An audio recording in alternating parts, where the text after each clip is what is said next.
Hey everyone, thanks for tuning into BevNet's inaugural Cocktail Showdown. I'm Ray Latif, the editor and producer of BevNet's Taste Radio podcast, the #1 podcast for the food and beverage industry. BevNet's Cocktail Showdown is a pitch competition that showcases the most innovative and disruptive brands in the rapidly emerging category of ready-to-drink cocktails and ready-to-pour cocktails.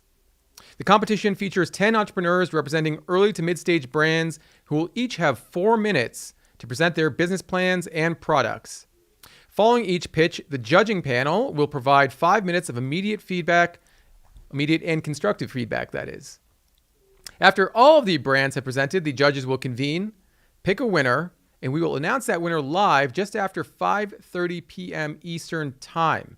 We'll also have a short interview with that winner after the announcement. The champion will take home an engraved trophy and a grand prize, an advertising package valued at $10,000. I mentioned our judging panel. Let's meet our esteemed judges, beginning with Heidi Dillon Otto, who is the managing director for the North American division of Distill Ventures, an independent drinks accelerator backed by Diageo. She brings 20 years of expertise in the natural and organic beverage and food categories, and as a seasoned brand marketer and innovation strategist, she has led several startup companies from inception through launch and in-market success. Very, very honored to have Heidi with us. Thanks so much for being with us. Thank you. Up next is Tony Abou-Ganim, who is the owner of the Modern Mixologist. Tony is widely regarded as one of the pioneering and leading bar professionals in the world. He has made dozens of national TV appearances on shows including Today, Iron Chef America, Good Morning America, CNBC, Fox News, and more. Tony is the author of the Modern Mixologist, Contemporary Classic Cocktails, which offers readers an in-depth look into spirits and ingredients available to today's mixologist. He also operates his own beverage consulting firm, specializing in bar staff training, product education, and cocktail development. Also very honored to have Tony with us. I almost called you Tones. We don't know each other that well yet, but Tony, so glad to have you. Tones works. All right. Our final judge for this panel is Molly Horn, who is the cocktail strategy manager and mixologist for Total Wine & More, the country's largest independent wine, spirits, and beer retailer. Molly's many responsibilities include tasting, recruiting, branding, and marketing new first-to-market spirits and RTDs. With over a decade in expertise in developing and managing bar programs in the Washington metro area, Molly supports customer education, brand launches, events, and digital marketing to drive revenue. Total Wine spirit sales year to date have already crossed the $1 billion line. Molly, really excited to have you with us as well. This is, as I mentioned before we started recording, the best in the business that we've got here as our judging panel, and we are so excited to have you all with us. Thank you. Excited to be here. All right. I think it's time to get to our first contestant for this competition. Judges, are ready to hear from them? Yes. Fantastic. That first contestant is Kyle Cook, who's the founder and CEO of Loverboy. Kyle, how are you? Excellent. Excited to be here. Honored to kick this off. Yeah, and we're honored for you to kick it off. Thanks so much. You got 4 minutes to present. Are you ready to go? Ready to go. Fantastic. Your 4 minutes begin now. All right. My name is Kyle Cook, founder of Loverboy, and this is our espresso martini. A little bit about Loverboy. Loverboy is one of the fastest growing alcohol brands, and according to Business Insider, the 5th fastest growing CPG brand in the US. We are known for our progressive, better for you adult beverages, starting with our sparkling hard teas, which we launched really as the first hard tea meets hard seltzer, with the now #2 hard tea in the country. We launched our spritz as a better for you alternative to the sugary Aperol spritz. And the espresso martini represents our first RTD cocktail, clocking in at 12%. But we're more than just an alcohol supplier. We're a true lifestyle brand with 1.1 million followers across our team and our brand's Instagram page. But there's plenty of brands with big followings. I think really what distinguishes us is the level of excitement and engagement every post, every product launch, every merch drop. As a testament to that, I mean, we've done $1.5 million worth of merch sales alone in the last 12 months. And I think that's a result of consumers gravitating towards us because we are on a mission to show the world a good time in an archaic industry. No offense. Now a little bit about the espresso martini. We found ourselves ordering this as a replacement for our Aperol spritz when we were out and about. It packs more of a punch. It's more complex. It's harder to make at home. In fact, some bartenders cut corners and use a coffee liqueur, for example. So if we can pull off a better for you version of this in a can, it really would be one of the first of its kind. But lots of better for you brands can, put up a bunch of clean ingredients. The question is, does it check all the boxes that today's modern consumer demands? Starting with taste. And so we start with real espresso. So yes, there is a touch of caffeine. We use maple water to naturally sweeten it and to deliver a creamy mouthfeel, but keep it non-dairy. We used MCT oil. And I think the end result is when you taste it, you feel almost like you're treating yourself and it's indulgence. But then you look at the nutrition facts and you don't even feel guilty. And that's what we're all about here at Loverboy, all about flavor and none of the guilt.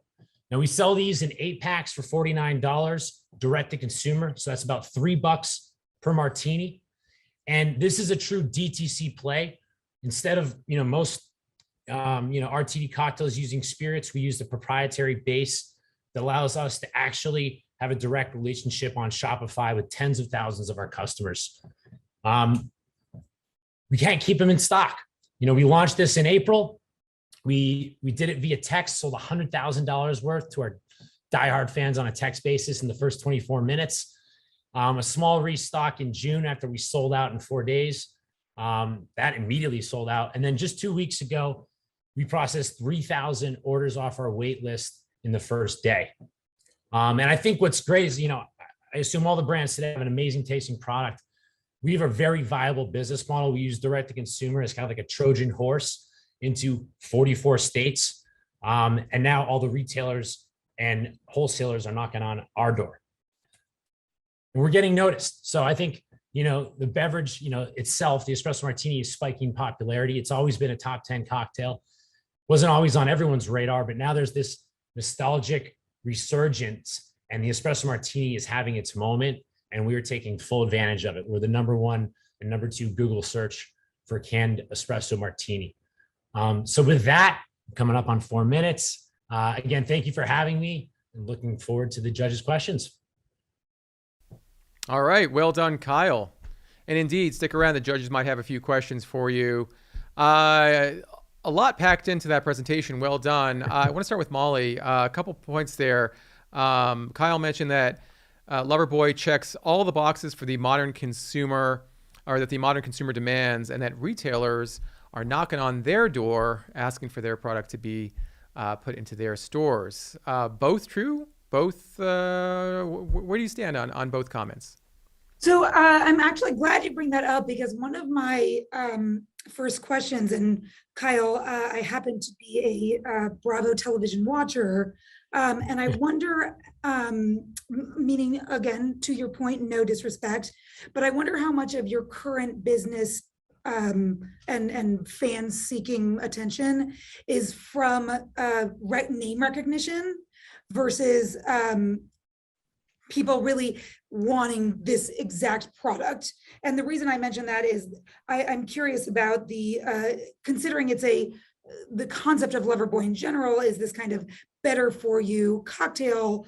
I think the espresso martini is more of a luxury. It's an indulgence. So I'm just kind of wondering if you think the growth of this is sustainable or if it's kind of tied more to your current fame, if you will. Sure. I mean, look, absolutely. We have a platform. We've really built a community.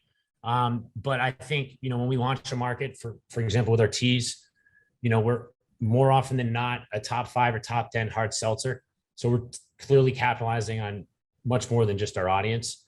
Right now with the New York Times and Thrillist and Vice, you name it, calling me, because it's not just Loverboy that's pushing the espresso martini to the forefront. It's having a moment, and sure, maybe we're a part of it, but I think that as we look back to these classic cocktails and add a modern twist, we have others in our pipeline, and I think we're just trying to be a trendsetter. I don't know if I'm answering your question, but I think it's really about when people come up to me and say, oh, now I watch Summer House because I drink Loverboy, that's like when it comes full circle. All right. Tony, I'm sure you've tried your fair share of espresso martinis. What do you think of Loverboy, particularly as it relates to its positioning as a better for you and lower sugar version of the espresso martini? Thank you. Yeah, well, I had the pleasure of having Dick Bratzel make me a espresso martini at Dick's Bar in London. So I was just a little not put off, but by the comment of bartenders cheating using a coffee liqueur, and the original recipe had coffee liqueur in it. So curious a little bit about two things. One, the claim of no added sugar. I find it to be a little bit on the sweet side. And if I follow the directions on the can and just pour it into the glass, that sweetness is really almost cloying. I found it diluted, shaken, and it looked like in the picture you achieved that froth through shaking as well for the photo. It softened that sweetness. But could you speak to me a little bit about the sweetener and the proprietary alcohol that you spoke of? Sure. I mean, look, this would have been a lot easier if I just used vodka, but then I'm stuck to the traditional 3-tier system. And we use our direct-to-consumer channel as a real way to innovate and also test the consumer's appetite.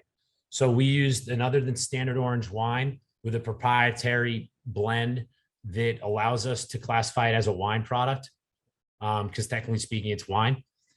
We sweeten it with maple water. So it's a reduced version. So it's probably closer to maple syrup, quite frankly. And that allows us to sweeten it with, something that's low in the glycemic index. If you haven't tasted a drink that's sweetened with maple syrup, it might catch you by surprise. And to your point, by putting it on ice is a nice way to actually kind of tone down that sweetness. So we actually recommend, hey, you can drink this a variety of ways, but I think shaken, just like you normally would with a martini, is the way to go. And to your point, look, there's a lot of different ways to make an espresso martini, but there's a lot of bartenders cutting some corners too. Bartenders wouldn't do that. But when you order 10 of them at once, I mean, do that and tell me you don't get an eye roll. Heidi, Kyle talked about Loverboy's success online as a direct-to-consumer brand. How much does that move you when you are considering investment in a ready-to-drink cocktail brand like the ones we're seeing today? Yeah, absolutely. I mean, well, clearly coming out of the other side of the pandemic, this is where it's been at for the last year and a half. So great job on everything you've achieved there. I think one of my primary questions, well, actually twofold. Here you are focusing mostly on the espresso martini in your presentation. So if that's really kind of the halo you're leading with, I guess I wanted to clarify a little bit for the consumer, how you're walking them through your cocktails, and then you do have this online experience. Are the other two kind of a side driver? The espresso martini is first. I think I just wanted to clarify how you're presenting yourself, digital forward, what that looks like. Yeah, so I always wanted to be an omni-channel brand. So our sparkling hard teas are sold through, beer wholesalers. It takes 500 to cover the country. So one of the reasons why we launched the direct-to-consumer line was a way to leapfrog that. And kind of, like I said, own that consumer data in the vast majority of the country. And, it's our sparkling hard teas that drive the majority of our revenue. I mean, we did $750,000 of the espresso martini in the last 4 months. And so when we see a ton of demand, we take a DTC product and start to talk about traditional distribution. So it's really thinking of it both ways. I will admit, for the average consumer, they wonder why they can't buy our hard teas online, but they can buy our spritz and our espresso. There's a bit of an educational process being an omni-channel brand in alcohol. It's not easy because, you can't educate someone with one Instagram post. Well, really interesting stuff, Kyle. Thank you so much for the presentation, and happy birthday. Is it your birthday? I see the balloons behind you. Yeah, last week. They're still going strong. Oh, nice. Thank you. 39, baby. Yeah, it's typically helium doesn't last that long, but well done. All right. Well, thank you. Thank you. Let's move on to our next contestant for the showdown. That's Pete Nevin-Glosky, who is the co-founder and CEO of Drifter Cocktail Company. Pete, how are you? Good. How are you? Fantastic. Thanks so much for joining us today. Really excited to hear your presentation. You've got 4 minutes. Are you ready to present for 4 minutes? Ready to go. Fantastic. Your 4 minutes are going to begin now. Excellent. Hi, judges. How you doing? Pete Nevengloski from Drifter Cocktail Co. A few key pieces of what we do here. It's all about discovery, the traditions of spirit production and cocktails of all these amazing places around the world. They're riffs on classics as done with amazing bartenders from around the world. So unique takes on that.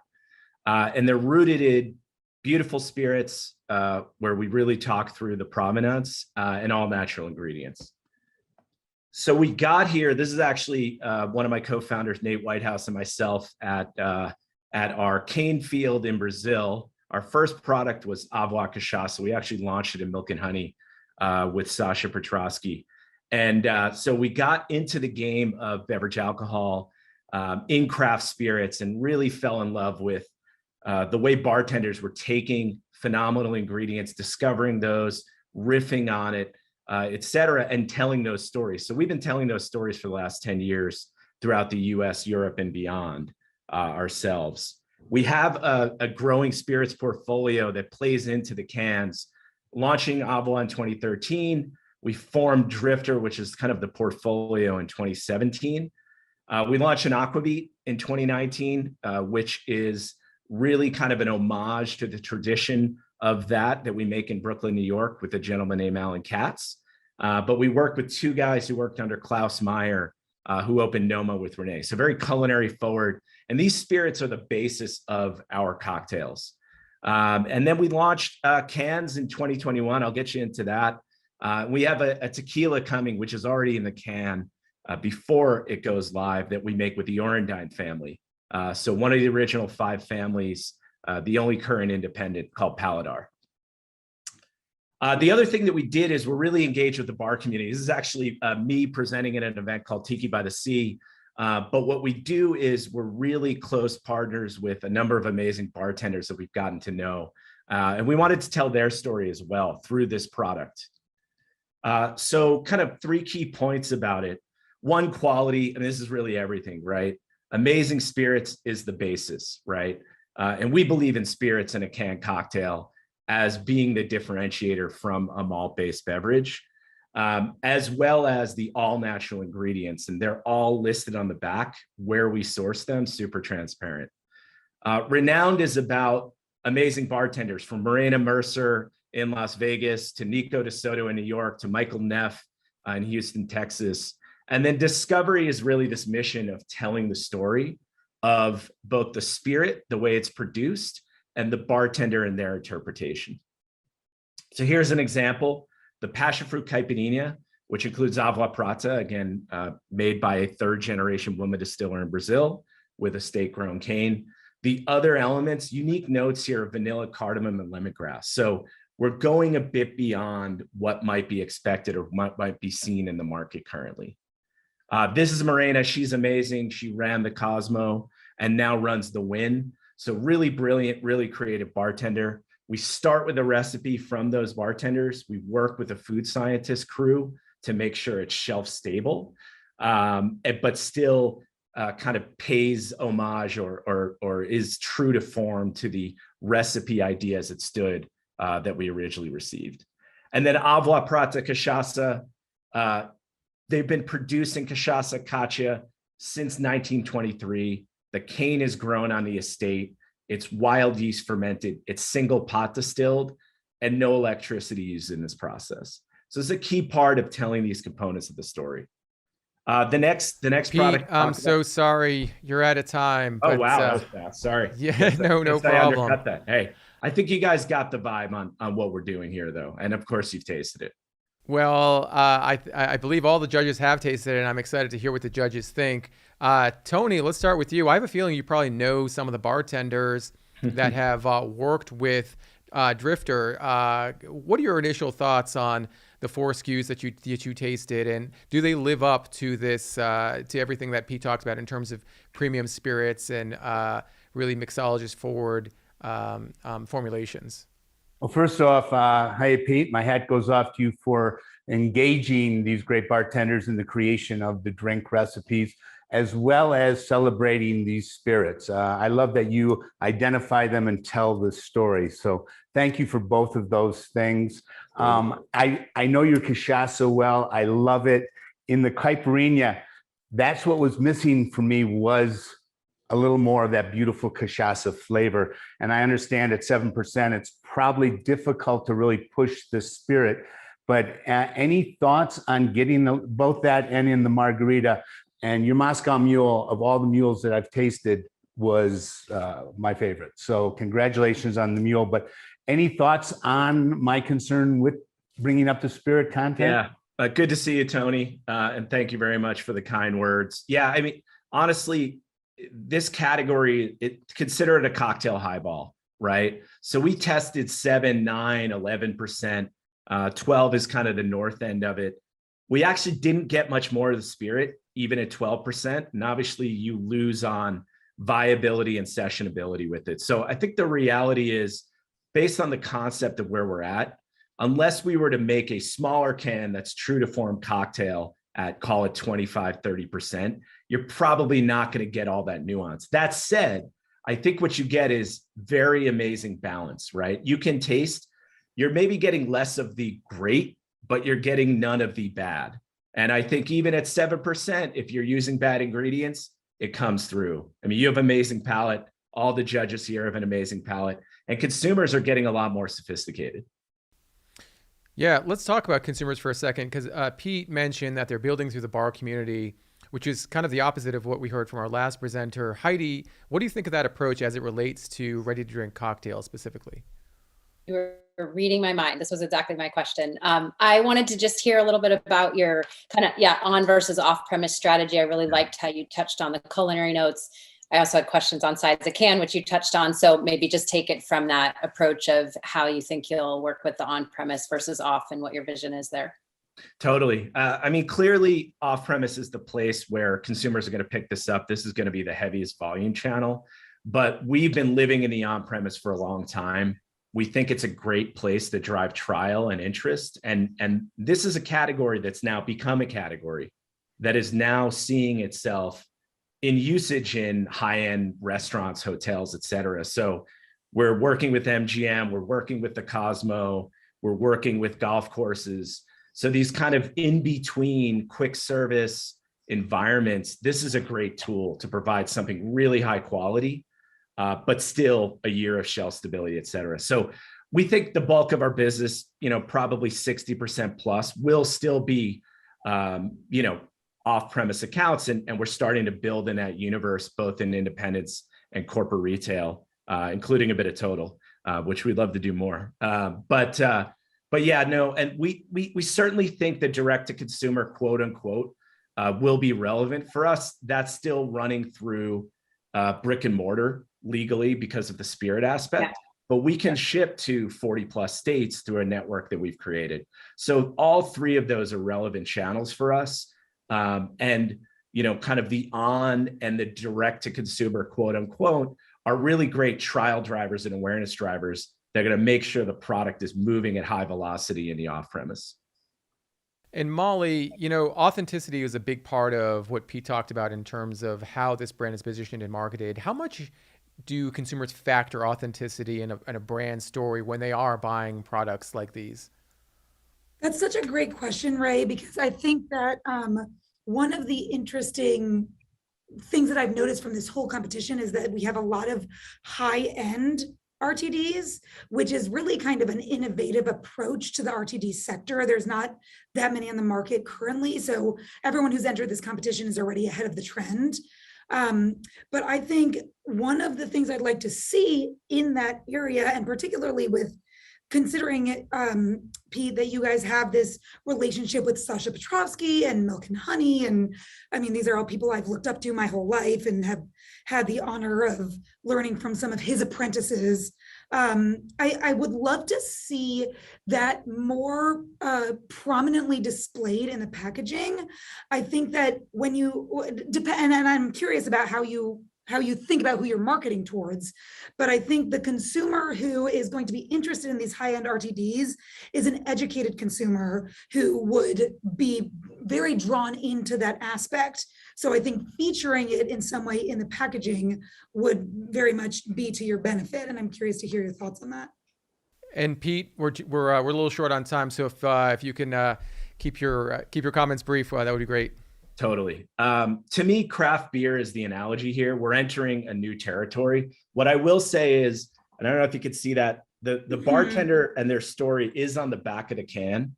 That said, a chunk of our effort, both from press and social media, is telling their story.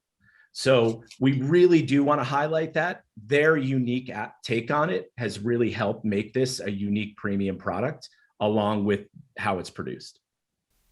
All right. Well, Pete, great job on your presentation. Really looking forward to trying this product. Like I said, after the show, but look forward to staying in touch. Thank you. Thanks for having us. Appreciate it. All right. Up next, we have Branya Shillo, who is the founder and CEO of Fisher Island Lemonade. Branya, how are you? Excuse me, Fisher's Island Lemonade.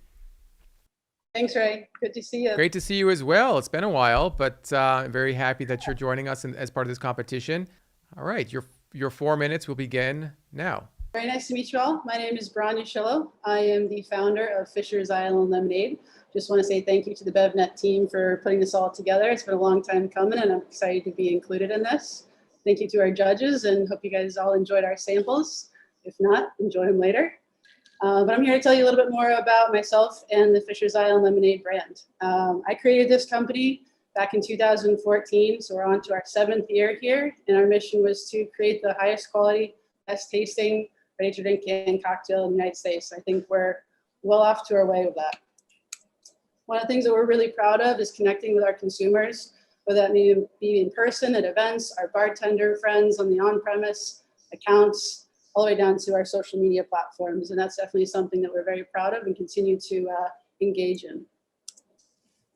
Something else here that I just wanted to call out is that we were one of the first canned cocktails to hit the market. Like I said, back in 2014, this is something that I had my aha moment behind the bar that my family owned out on Fisher's Island called the Pequot Inn.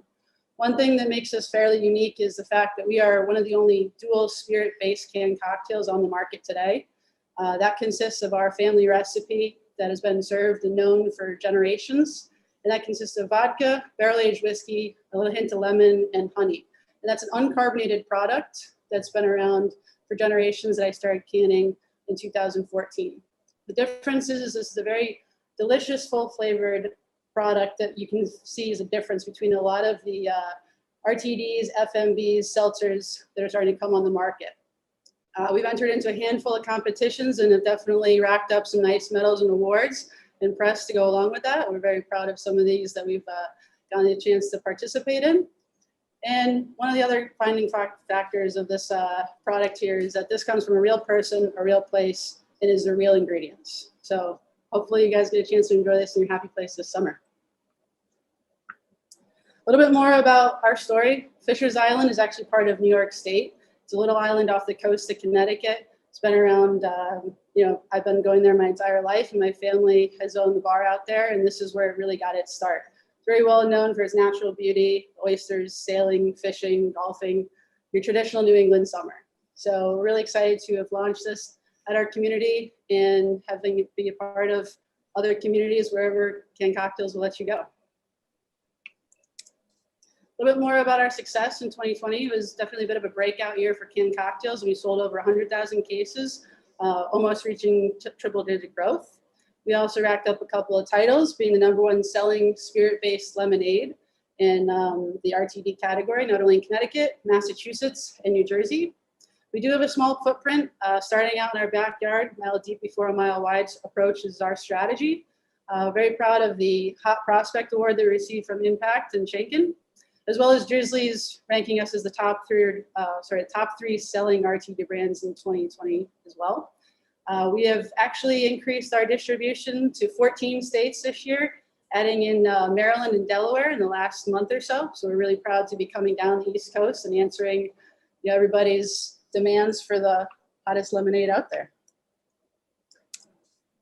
In April of 2021, we're really excited to launch our newest family members. So for the last 6 years, we have been pretty much trekking down this course with one SKU. I think that's a pretty great accomplishment for any brand to be able to go about, as well as being in such a new canned cocktail category. So really excited to share with you what we brought to market, which is our spiked tea, our pink flamingo, our Fisher's Island Fizz, and the Fisher's Island Spirit Pop, which I'm about to go through a little bit more on here. I'm sorry, Branya. I wish you could go on a little bit further, but your time is up. Time to go. Thank you so much for the presentation. Well done. You definitely made me want to go to Fisher's Island like now. So thank you. Should I just stop share? Oh, you already did it for me. Yeah. Heidi, let's start with you. You know, Fisher's Island Lemonade seems to have already kind of proven itself in the market ahead of the trend. I think, you know, there might be a question out there about potential. You know, where can this brand go from here after it's already done as much as it has? Do you see even greater potential for Fisher's Island at this point? Yeah, I think this kind of gets to my two key questions. And Branya, really cool to hear your story. Thanks. Wanted to ask you around where you saw kind of moving west, so to speak, because I'm based in California and I didn't have any clue what Fisher's Island was. And with such an anchor point there, how do you tell that story and kind of move west? So that maybe you could touch on that. And then within that too, you've launched several new SKUs. Great job on those. I do think they could be pulled apart a bit more, like differentiated more. They were a little too similar to me. So again, with your sort of consumer build and the product build, how do you see that coming together? Sure. Thank you, Heidi. So great question. We're definitely excited to expand further west as well as further down south. You know, for the last 6 years, really been educating a lot of people of what canned cocktails are, as well as our distributor partners, retailers, consumers. So I felt like in the last 2 years, things have really just become, you know, known as to what we're putting in a can and saying what you are versus what you aren't, you know, like a spiked FMB. So we absolutely are answering a lot of distributor demands as well as putting on DTC so that we can try to expand out there and get people a little bit of a flavor of what we have to offer. As for the lemonade SKU, just being, you know, carried across each of the products, that really is our roots. And, you know, coming from a real on-premise place and identifying a bit of an efficiency play and trying to create the canned cocktail sort of segment as it is today. That's something that is really just identifying piece of who we are as a brand and carrying on the lemonade flavor throughout all of our products. Great. Thank you. Molly, you know, consumers, fairly or not, are going to look at hard or spiked lemonades and compare one of the two. I mean, do you see that as a fair comparison? Do you see that as a fair sort of trade-off in that consumers are going to be looking at Fisher's Island the same way they might as a Mike's, or are they doing that? I think that's another great question. I think that one of the challenges that this brand will face, especially to Heidi's question, as they expand into areas that maybe haven't heard of this region or don't know what the brand association means, is that because they are canned cocktails, but aside from the effervescent fizzy tall can, they're still, I think there's a slightly confusing message there to people who aren't expecting that. And I think that ties back to what you're asking. So I'm curious about why the choice to have them all be still when something like Mike's does so well in the national brand category of, you know, it's been around forever and it's still a lot of Gen Z and millennials kind of go to, and I'd imagine that's probably your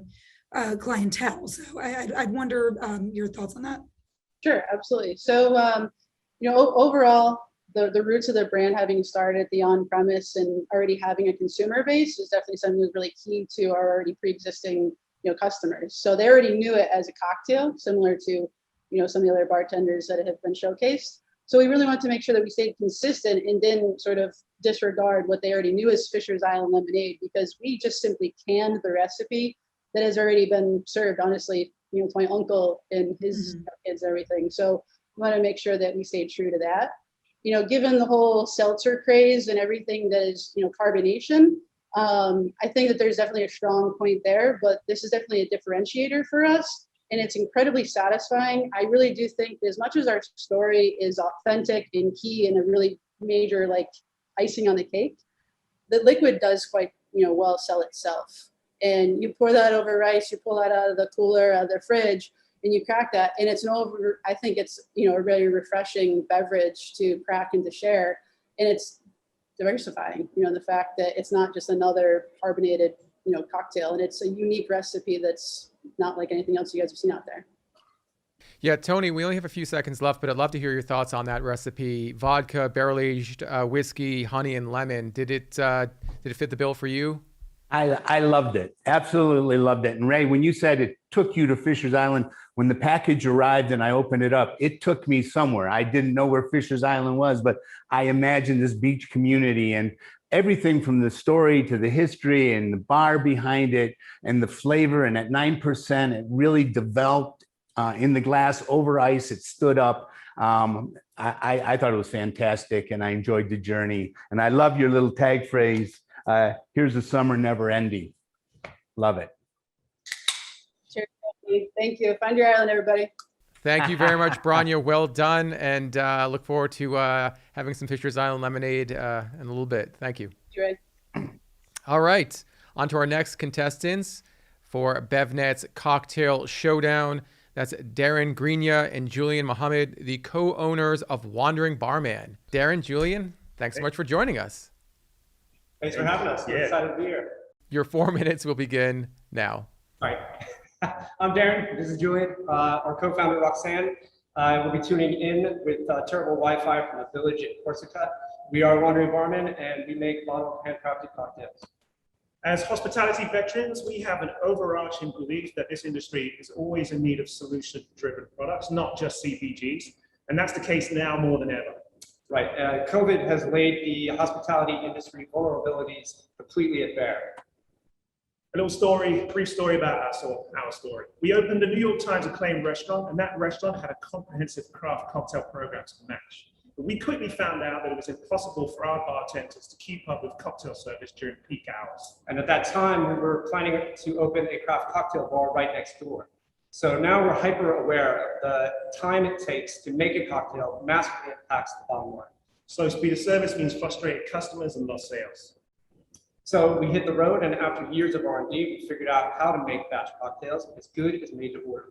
We put them in kegs, and we opened an all-draft cocktail bar with 21 cocktails on tap and one bartender single-handedly tending a 50-seat bar. And from there, we bottled our cocktails for wholesale and sold them to other bars and restaurants who were also struggling to maintain their own craft cocktail programs. For other bars and restaurants to want to serve our cocktails, and for their customers to actually want to drink them, we knew that we had to make them as good as made to order. So we made the focus of our brand 100% about the drink. Not just our rock star bartender personalities or Darren's tattoos. Our drinks are handcrafted from scratch. We make our own bitters, amaros, vermouths. We make our own syrups and infusions. We do all of it in-house. Complexity and balance is key. Every ingredient listed on the bottle you can taste, and it's important to us that our drinks are as complex and flavorful as the food that they may be consumed with.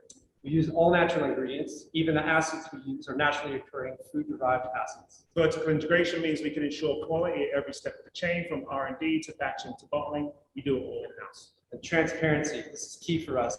What's in the bottle is listed on the bottle. We've got nothing to hide.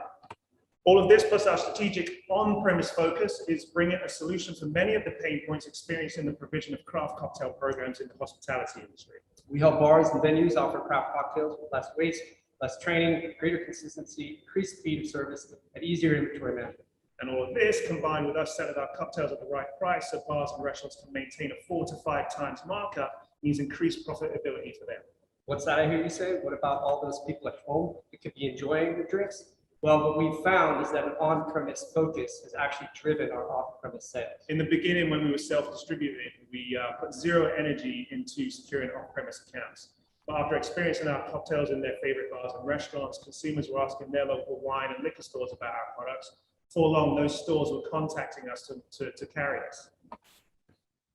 We're seeing bottled craft cocktails as the perfect opportunity to expand the market for RTDs. The wins that we're most proud of are when we open up new channels that have never before served craft cocktails. Co-working spaces and golf courses, for example. Another win, we are opening a 5,000 square foot production space and cocktail brasserie, a sort of cocktail brew pub, if you will. Here we'll have a cocktail lab and a bar, and we'll be running batch and cocktail seminars for the industry. We see that as another way to further legitimize batch craft cocktails. And to summarize, with the market for spirits-based RTDs increasing 39% to 489 million in 2020 and could reach up to 7 billion in the coming years, it is our time to shine. Our strategic goal is to help grow this category in a way that is sustainable while adding value to the supply chain wherever we can.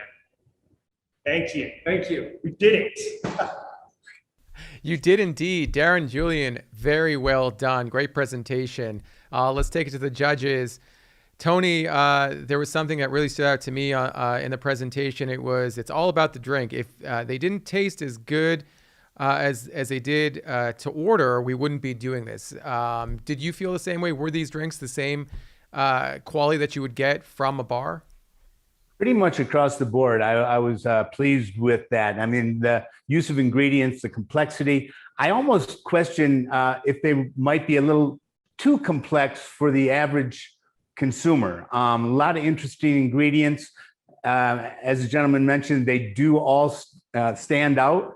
Some a little maybe out of balance. In the case of the smoke, I found was just a little off-putting. Not off-putting, but a little, it kind of took away from the whiskey for me. But the creativity on these and the names and the art and the packaging, it takes me to a craft cocktail bar for sure. Well done. Thank you. Thank you very much. Yeah, Tony brings up an interesting point, Heidi, about, how does this fit into the average cocktail consumer's purchasing habits? And I wonder, do you see this as a scalable brand given the complexity of their operations, given the complexity of the cocktails? Are these the solution-driven products that Darren and Julian described? Yeah, no, great question. I think the way that you guys have presented this is great because you really are looking at it from a bartender need, starting with the on-premise, and you've got sort of this specialty channel. You have that slide up at the end of a lot of different ways that this can come to life. Scalability from a grocery, liquor, off-premise might be different, but I think there's a different way to crack this one, which is really intriguing to me. Totally agree. The recipes, the cocktails, the form, the bottle, the artwork just deliver something really unique. And look, I think consumers are looking for elevated experiences. They're curious about ingredients and they want to have really interesting choices across the board. And we're seeing that more and more. And you guys have really nailed all of three of those. So super interested. I have plenty more questions to ask. So we'll leave that for another time, but great job. Super interesting proposition.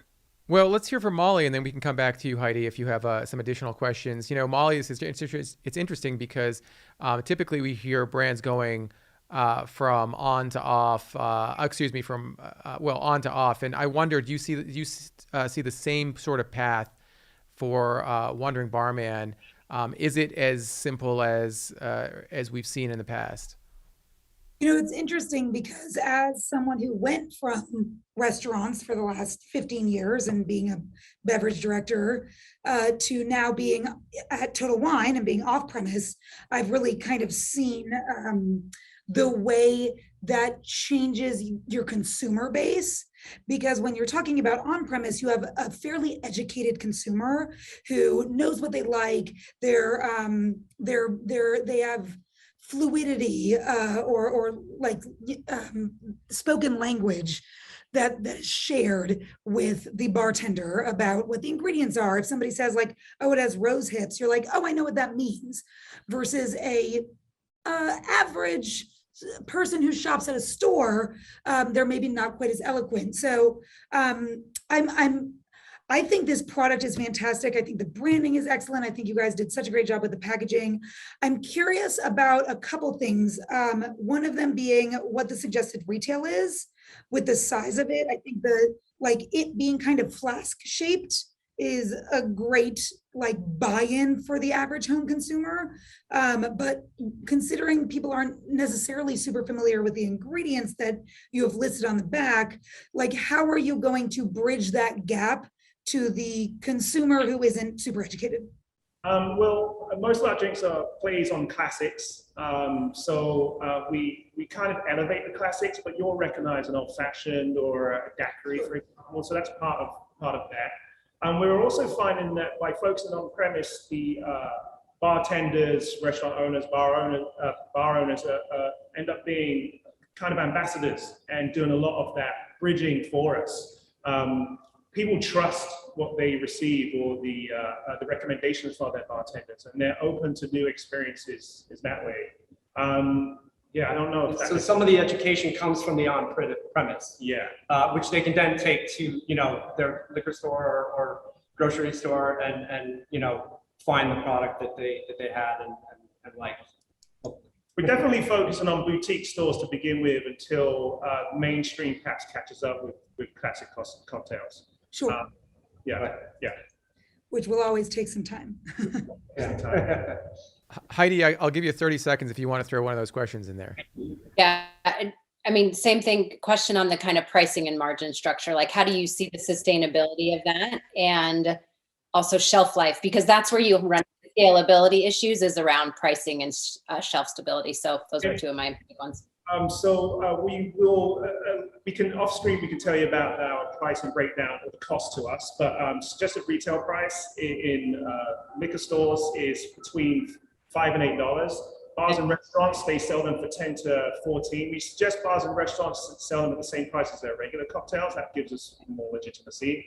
And there was one more thing in there. Shelf life. Shelf life.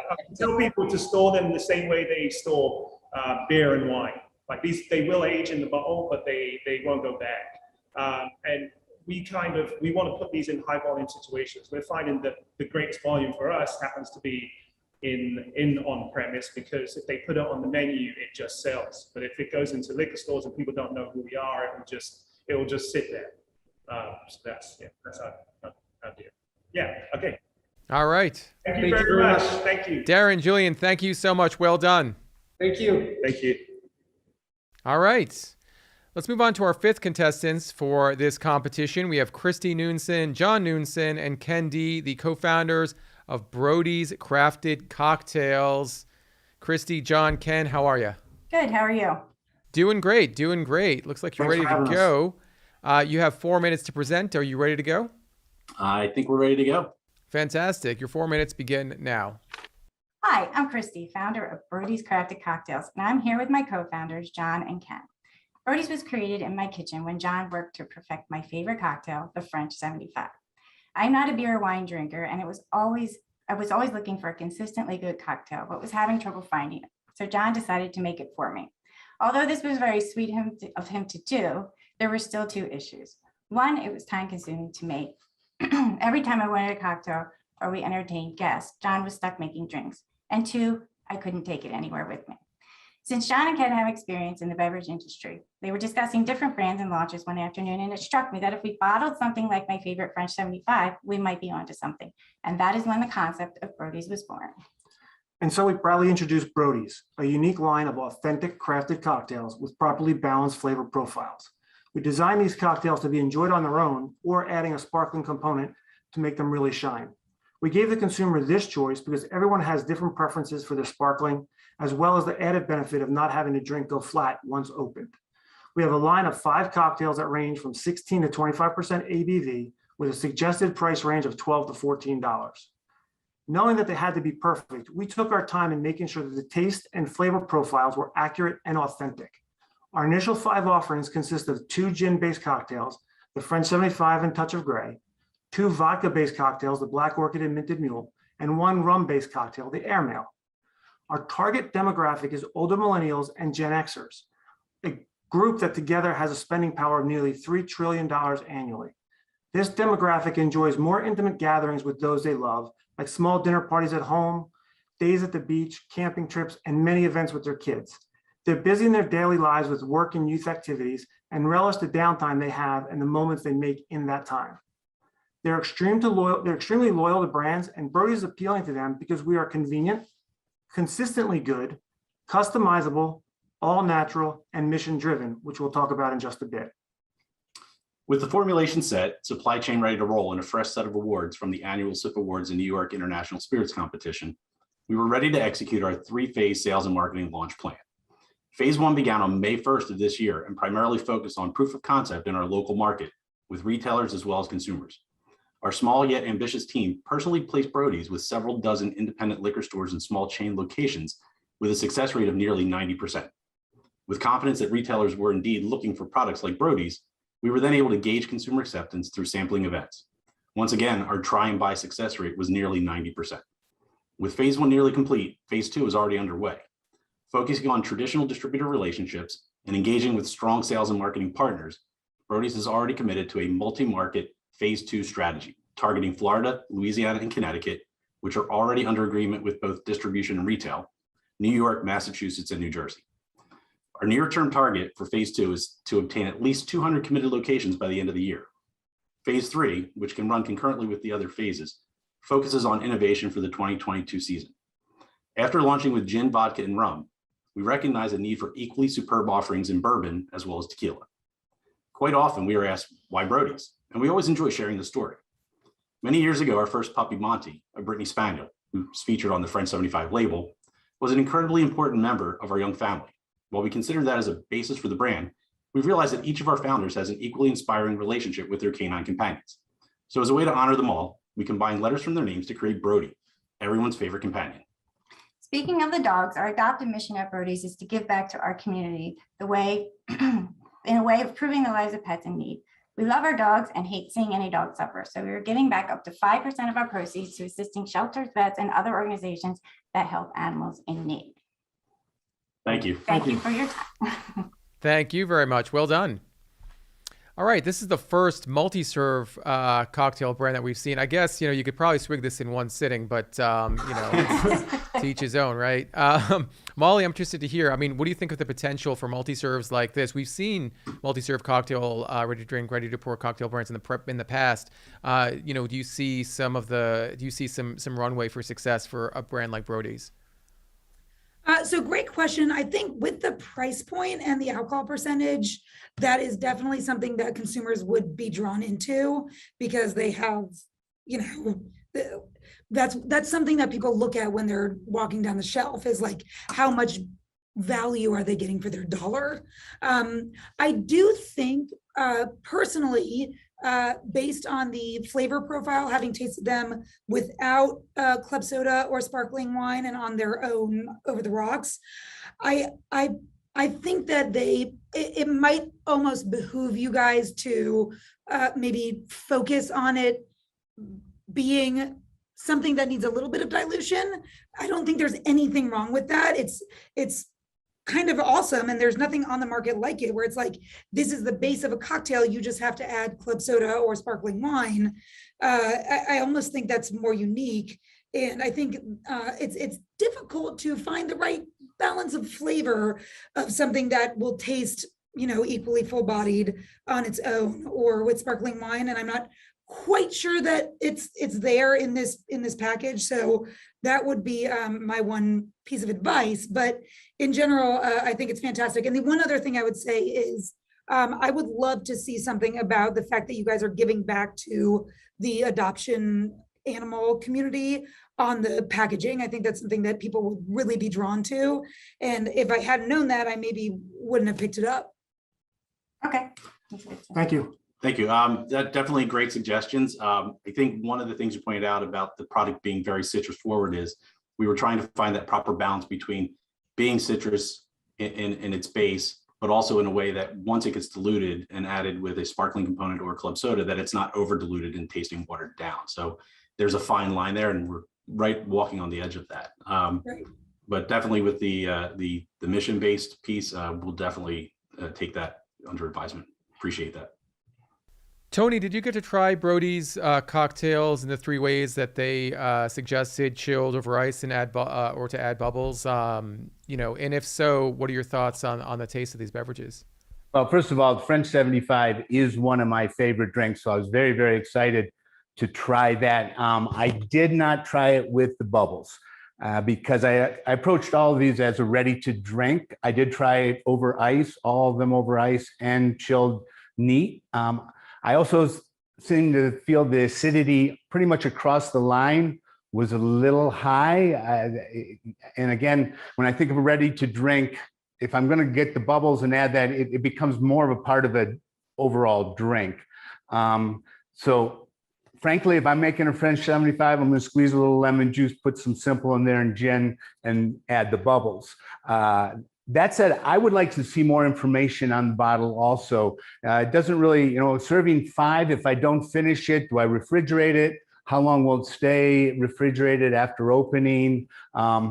A little more of the story. I love the dogs. I'm a big dog person, so thank you for doing that. That's huge, and I think you should share that. But pretty much across the board, I think it needs a little, I don't know what, balance maybe is the word that I'm looking for, but even the dilution on ice intensified that acidic nature that I get after finishing it. So. Okay.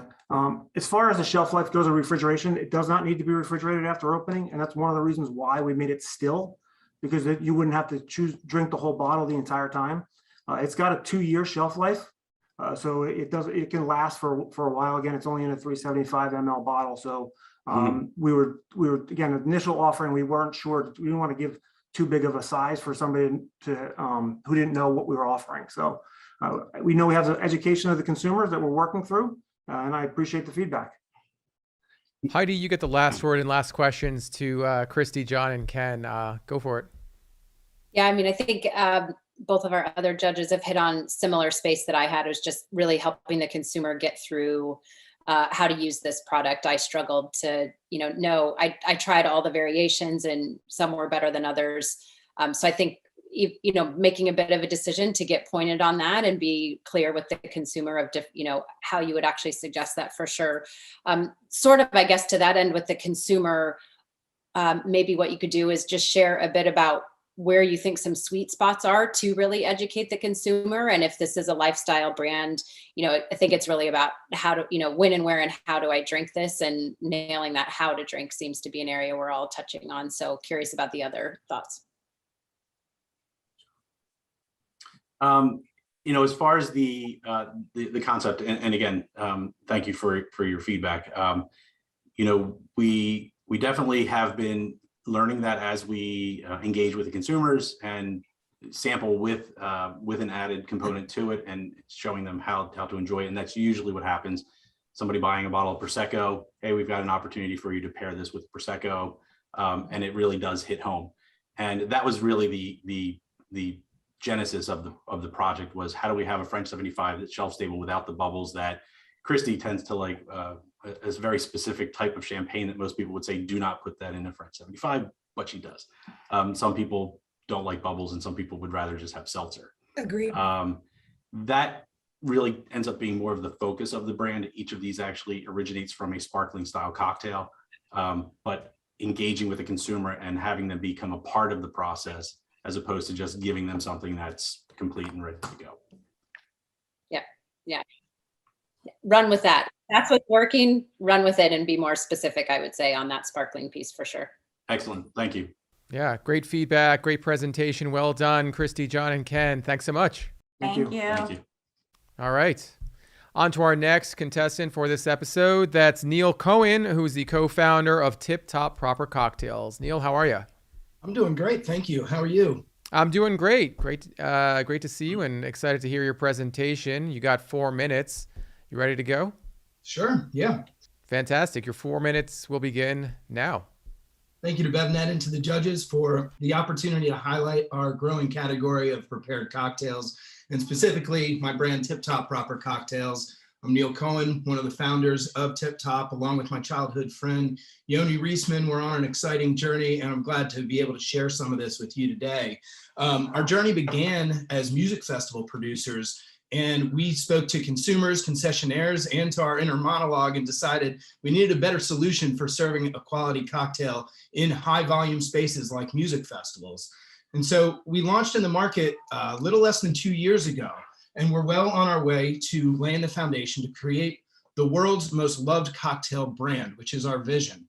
We're differentiated, and the way that we're going about this is that we've got 100 ml single serve cans. We're doing high ABV, non-carbonated cocktails, and it's positioned as an accessible luxury. We have a Delta Airlines partnership on all domestic flights, and we're seeing traction that's got us estimating over $10 million in revenue in 2021. That's up from $600,000 in 2020. As we built this brand, we were really focused on classic and iconic. Even the name Tip Top sounds like something maybe one of your grandparents might say. After all, we're doing cocktails that have always been in demand. We're just making them available on demand. So when you go to taste a cocktail that says old fashioned on it, it better taste like an old fashioned. People know what they like there. So we enlisted the help of Miles McQuarrie, James Beard recognized mixologist from Kimball House here in Atlanta, where we're based. And he's developed all of our recipes and tasted every single batch of our cocktails before they go to can. We started with a stirred line in order to position ourselves to that cocktail connoisseur that may be skeptical of this category. Starting with a Manhattan old-fashioned and Negroni felt like a good way to earn the trust so that then we could bring on a shaken line in March 2021 with a margarita, daiquiri, and bee's knees. No one really needs another margarita in a can, but if it's a trusted brand, it'll be worth tasting. As far as the way we're merchandised, you can see our counter rack there. Great for impulse buy and for trial. People get 1 or 2 cocktails, then they graduate to 4 to 6, and the retailer knows to bring in these 8 packs that we've designed to sit on the shelves as well as in the cold box. So while we started off really aiming for a solution in the festival space, this is Yoni and I backstage at Bonnaroo, we were really going, and that what we've seen now that with the disruption in the space with White Claw and people premiumizing to High Noon and so forth, Tip Top is awaiting them on the other side of this journey. We know what we don't know. We come from music festival production, so we've really developed a team of great beverage experts and supply chain experts to help us really attain our vision. Tip Top's found a sweet spot of accessible luxury, great quality cocktail in a beautiful package at only $4 to $6 a can, depending on the market and where you're purchasing. We've seen incredible traction. The Delta partnership, Delta Airlines partnership has yielded us massive awareness. We're on the back of everybody's seats when they sit down to fly, and the trial has been great. It's now profitable. We've been approved in hotel chains, Hilton and Marriott. An e-commerce business we started up in November 2020 is now seeing $300,000 plus in consumer sales, and that's all organic traffic. And in traditional distribution, we're at 30 plus cans a day in our top accounts. Great press and accolades, New York Times to Bon Appetit. BevNet's given us some awards, and Garden and Gun, Big Boy has shouted us out on his Instagram, as well as Chef Michael Simon. So plans going forward, meet the demands of our airline partner, as well as really take advantage of the exposure that we're getting by produce. That's our #1 focus. So cheers to a bright future ahead for Tip Top Proper Cocktails. All right, Neil, well done. Thank you very much. Heidi, let's start with you. Obviously, Neil outlined quite a bit of success and growth over the past couple of years, more specifically over the past year. Can they keep it up is the question. I want to go to a point he made about the theory that they have that consumers will trade up from White Claw and High Noon to Tip Top. Do you see that happening? Is that less of a theory and more of a reality? Yeah, absolutely. I would say totally agree with your sentiment there. I think that's a bit what I was talking about earlier around consumers trading up, maybe drinking fewer cocktails, but really enjoying what they have. And what you've come up with is, really true cocktail, great spirits base, great recipes. Excellent job. My question was a bit on scale too, as we, as this expands and you go, really like your hospitality focus, the airline, brilliant, right where I was seeing it too. Scalability from, you have this amazing can and pack, which is pretty unique to the market. We're not seeing much of that. So any question in your mind around the ability to continue to produce that at really high volumes, because the can world is pretty tricky right now. So wanted to hear that. Sure, absolutely. We made a decision early on to work with a co-packer on our production, and we never would have been able to get to the scale that we're at in the time we have otherwise. We are scaling up. We're adding more shifts. We're looking for more people to be able to work said shifts, of course, and adding lines to our co-packer partner in order to meet the demands. Great. And then I guess to that scalability from your team perspective, you mentioned, looks like you have a great advisory team. Where do you think you need to put your energy next for that scalability? Sure. We need to continue to focus on production. Absolutely. And then if we can once we meet those demands, it'll be marketing. I mean, so much of what we've done has been due to organic reach, and we've barely even pulled the lever on any traditional marketing. So that's really where I think our focus will be once we solve for meeting the demand with production. Thank you. Tony, Neil described Tip Top as attempting to achieve this positioning as of classic and iconic. And, you know, for someone who is and could be described as both classic and iconic, I wonder how you see Tip Top as fitting into this growing set of ready-to-drink cocktails. Well, I love the packaging. I love the feel of it. It has this classic representation.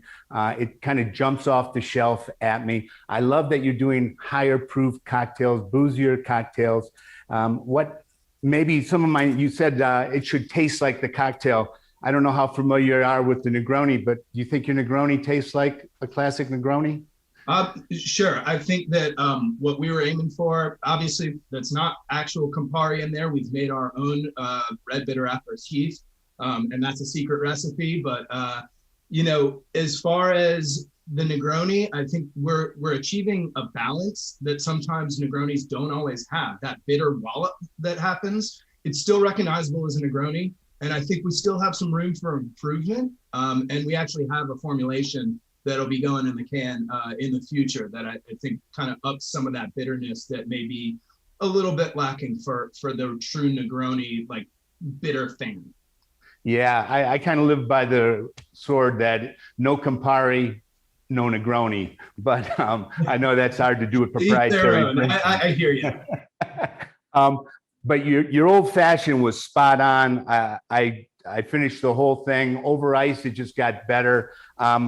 If I had any negative, you know, I did find a little acidic aftertaste in the bee's knees and the daiquiri, but I would have liked, I mean, the rum comes through beautifully in the daiquiri. I would have liked a little more gin in the bee's knees at 26%. That gin character got a little bit muted, but overall, a home run, guy. Thank you. I really appreciate that. We've only been in the market with the shaken line since the spring. So, you know, we're always tweaking these cocktails. We're always working with Miles to improve the recipes. So that's really helpful feedback.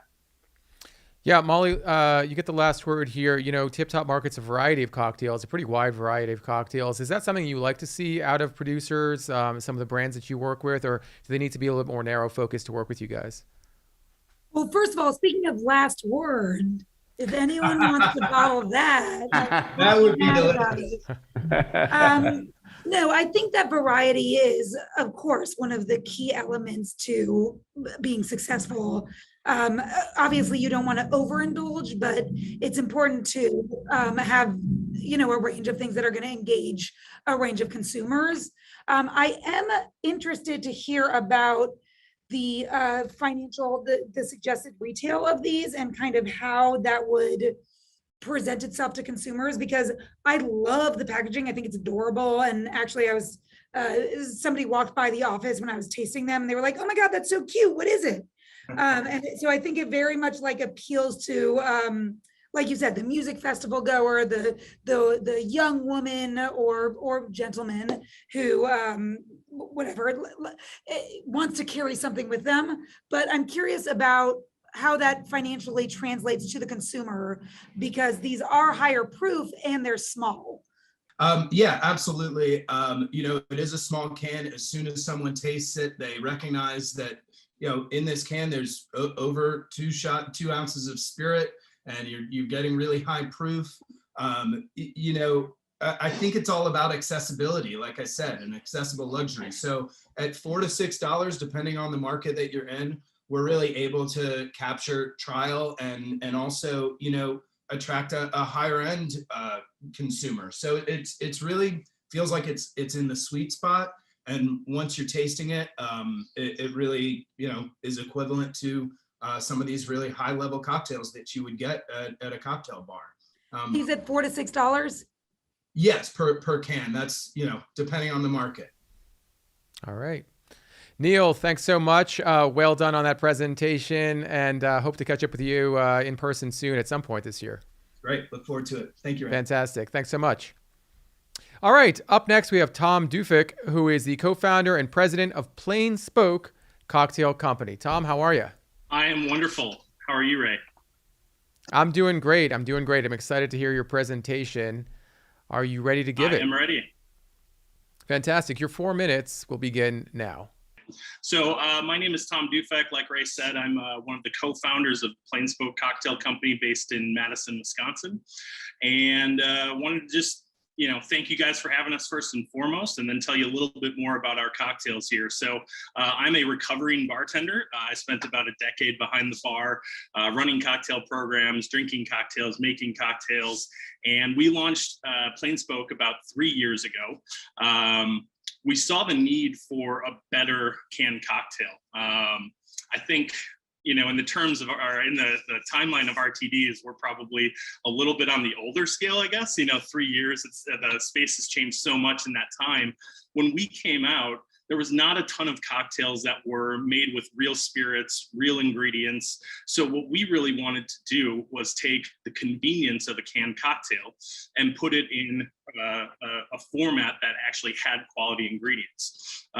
If you go to a fancy cocktail bar, you're not going to get a Moscow Mule made with lime oil and citric acid. So why do you want that in your canned cocktail? So we really wanted to up the quality game when it comes to what is available in a convenient format. We use, again, like I said, real ingredients, nothing preservative or no preservatives, nothing artificial. And we're proud to be from the Midwest. We try and use Midwestern spirits whenever possible. And we have 4 different cocktails that we, make these days. We have a Moscow Mule, we have a Mojito, we have a Bourbon Smash, and we have a Wisconsin favorite, the Brandy Old Fashioned. We have 2 facilities. We call it the Cannery, which is our own facility. It's one that we operate. We do all of our own canning. We do all of our own recipe production. There's no flavor house or anybody in between us. And then we also have a tasting room in Madison, Wisconsin, that's really dedicated to trying to push the limits of what we can accomplish and see if there's other things out there that consumers want that eventually end up in package. Went through those cocktails there. What really differentiates us from a lot of other folks out there is that, we like to say we're born behind the bar, not the boardroom. So the impetus for creating the company was that there was a way to do it better. We really liked the convenience, but the quality options that were out there just didn't really cut it. So we've been in the market now about 3 years. We sell in 4-packs at 250 milliliters per cocktail, primarily in the off-premise. That's really where our focus is. We do have some on-premise accounts, but we really want to be the cocktail for people who have an active lifestyle and are on the go. And simply want to enjoy a better cocktail in places where a cocktail shaker is not necessarily available. I made cocktails for a living for a long time, and I'm certainly not bringing a cocktail shaker on the boat every time I want to make a daiquiri or a mojito. So we really wanted to put that same cocktail bar experience in a convenient package and let people try them wherever they were. And thank you for your time. All right. Well done, Tom. Let's take it to the judges. Tony, let's start with you. Tom piqued my interest with the Brandy Old Fashioned. Did you get to try that? And what are your thoughts on that product and the lineup as a whole? Well, I love that you celebrate the Midwest. I'm from the Midwest, and you're celebrating spirits and ingredients from the Midwest. Thank you. I was just in Wisconsin drinking Brandy Old Fashions, and they are a little sweeter, and they do add the soda water, and I think you hit all those notes. I would have liked to seen a little more brandy. Pretty much across the board, I would have liked to seen a little more of the character and flavor of the base spirits. And I was just curious if you experimented with different percentages of alcohol in your drinks. We did, actually. We originally sold these in 200 milliliters, and they were 10 to 11% ABV. Now they're at 8% ABV, except for the Brandy Old Fashioned, which is still at 10. We didn't want to cheat the loyal Wisconsinites. We like our brandy here. But actually, we got a ton of feedback that people really wanted something that was a little bit more approachable in a larger format. So that's one of the reasons we went to the 250 milliliter size. As a former bartender, I prefer a little bit higher ABV as well. But that was some of the feedback that we were getting from the market and kind of why we made that change. Molly, as we're seeing more and more ready-to-drink cocktail products come to market, packaging is really going to be important. Can you talk about the packaging for Plain Spoke, your thoughts on it in terms of this growing set? Yes. So one of the first takeaways that we had when I went through all of these packages with my buying team here at Total Wine was that it's very arresting. I think it's disruptive. I think it's visually, it's going to stop you when your eyes are scanning through the shelf. So that's fantastic. I love that you have the name of the cocktail and it's a relatable name that people can feel. They don't like. There's no gatekeeper sense to it because you know what a mojito is supposed to taste like. You know what a brandy old fashioned is supposed to taste like. It's not intimidating. So I think a lot of those things you guys are doing really, really well, and kudos to you on that. I do think the one thing I would say is that from I feel like you're kind of towing the line between high end or like craft RTD and of relatable to all of the public RTD. And I wonder if, you spoke to this a little bit a moment ago, but as far as the flavor goes, it's almost like it's just easy, and it's not picking a side. It's like, I guess my question is, who are you trying to target with this? Who's your ideal audience? Great question, and I'm glad you're picking up on that.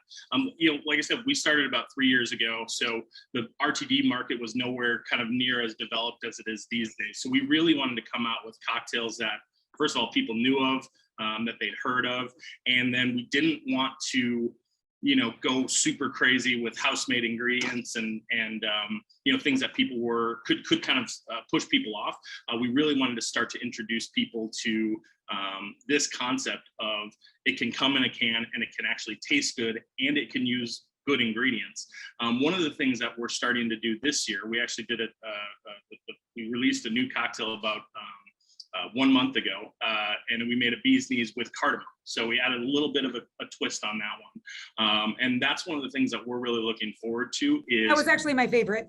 Oh, was it? Okay, good. So we're going to partner with other local companies, whether it's, this one we partnered with Destor Gin out of Cambridge, Wisconsin, but kombucha companies, soda companies, and do things that are a little bit more off the wall now that we have the core lineup that people, know and are used to and recognize and see as something that they trust. We really want to kind of branch into some of those more aggressive or off the wall flavors. But you're 100% right. It was an intentional choice kind of out of the gates a couple years ago. And Heidi, we have a little bit of time left. Born in the Midwest, but can Plain Spoke be available everywhere? Does it have that scale potential? Yeah, I think this is what I really like about this is we're seeing a lot of, RTD brands born on the West Coast specifically. And I think there's something around this kind of like convenience and on the go healthy lifestyle that sort of exudes from this, but it's actually really interesting to see something coming from the Midwest, because I think this can speak to a broad base of the population. And the fact that you've got some anchors there with the cannery and the tasting room, found that to be really interesting and perhaps quite unique, because you are cutting out a little bit different space here. And I agree with the other judges around, the pack is really pops on shelf. And I think you did a great job with the graphics, really, highlight some interesting thing. Had the exact same feedback on the liquid. I really wanted to go somewhere, and it was a bit kind of adult soda to me, and missing kind of a bit more of the depth with the spirits. But look, I don't know if I'm sort of debating, is that a bad thing because of, where you are, if you're really getting some anchors in the Midwest and you can be approachable with the mainstream consumer.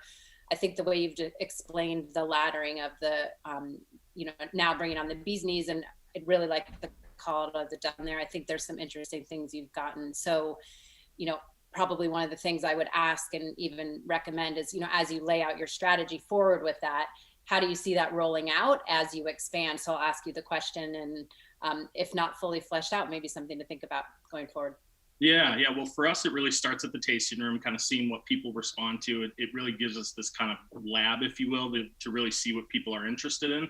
And then the plan for us is to really roll it out in Madison and then kind of expand from there. So take those things that are working really nicely that people seem to be gravitating towards, and then start to expand that across the state and then the other states that we're currently distributed in. And via off-premise, is that what you're? Yep, exactly. I mean, technically on premise in the tasting room, just kind of start, but then exactly in the off premise. All right, great presentation, great feedback, great questions, great overall. Tom, thanks so much for taking the time. Excited to see where Plain Spoke goes from here. Sounds good. Thanks for having me. All right. Up next, we have Jenny Griffo, who's the co-owner of Griffo Distillery. Sounds about right. Jenny, how are you? I'm doing great, thanks. Excited to be here. I am very excited to hear about your ready-to-drink cocktails. I see you got your presentation ready. You got 4 minutes. You ready to go? I am ready. Fantastic. Your 4 minutes do begin now. Hi, everyone. I am Jenny Griffo, co-owner of Griffo Distillery, located in Petaluma, California. We're just 45 minutes north of the Golden Gate Bridge, and we are a grain to glass and now a grain to can distillery. Founded in 2013, my husband and the head distiller, Mike, brought his PhD in physics and his decade distilling nanoparticles for next generation solar research. And I brought a degree from Stanford in international development and a decade of managing large teams and programs internationally to our crazy distillery project. The use of science and precision to hone craftsmanship is our signature approach to crafting beautiful and replicable spirits.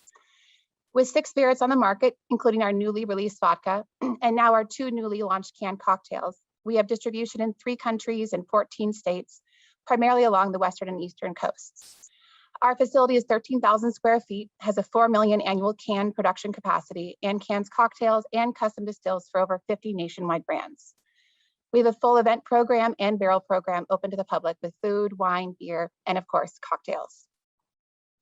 In 2016, when the California ABC changed the laws, now allowing distilleries to pour cocktails and sell bottles, we immediately built out our tasting room. To start, as you can see on the left, I set up a folding table in the corner of our space while construction was still going on, and I poured our now locally famous Tamales Collins. Spirits can be inaccessible sometimes, and so it was a great experience to be able to share our world-class spirits with our community. With over 45,000 customers through our front doors so far, we have learned a lot about which cocktails keep people coming back for more. But when COVID hit, we lost our ability to make our cocktails accessible. Our tasting room and events shut down, and our family of 5 spent weekends finding air and space along our beloved Northern California coast. During this time, we decided that we were perfectly situated to bring what we had learned about cocktails and about canning to our own ready-to-drink cocktails. Introducing the Tamales Collins and Whole Lotta Sunshine. Launched in July of 2021, these products were developed to bring bar-quality cocktails using Griffo Distillery's award-winning spirits to market, and a love of fresh flavors, complex undertones, and the Northern California coast.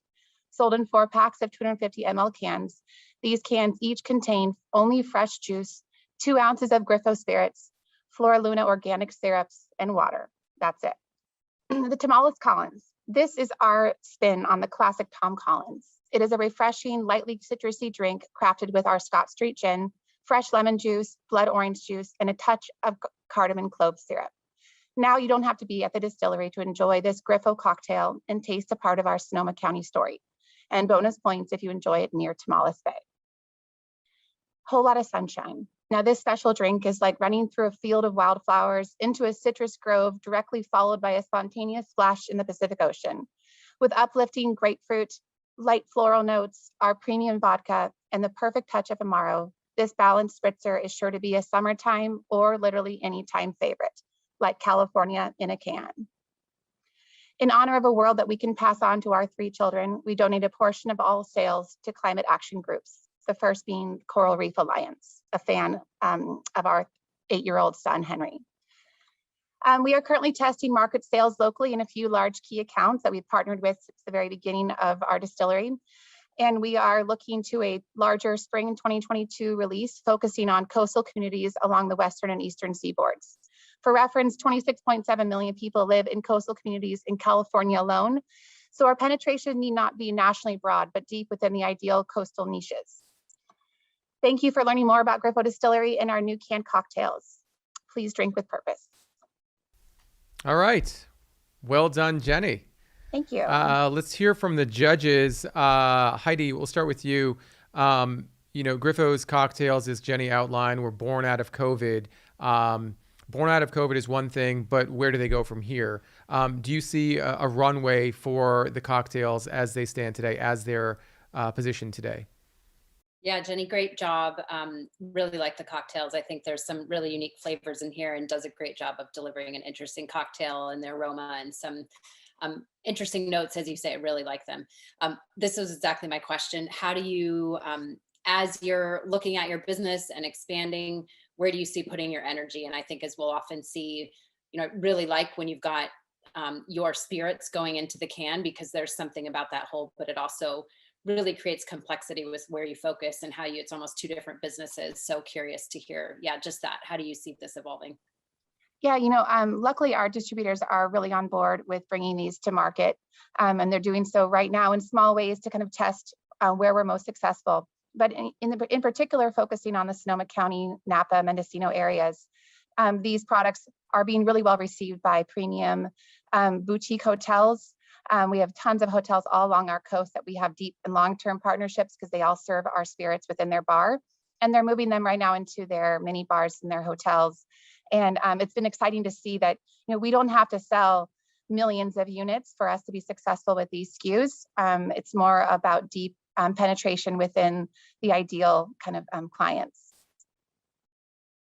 Well, let's explore that a little bit more. Molly, do you agree with that strategy? Do you see, a brand going deep along the coast as giving it potential to be national at some point? Or do they even need to be national at some point, as Jenny mentioned?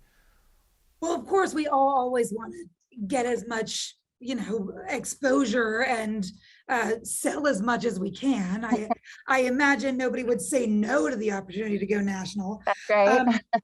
It's funny. One of the things I was most curious about comes down to the packaging and branding of the actual visuals of the case on the shelf, like the 4-pack on the shelf, as well as the cans themselves.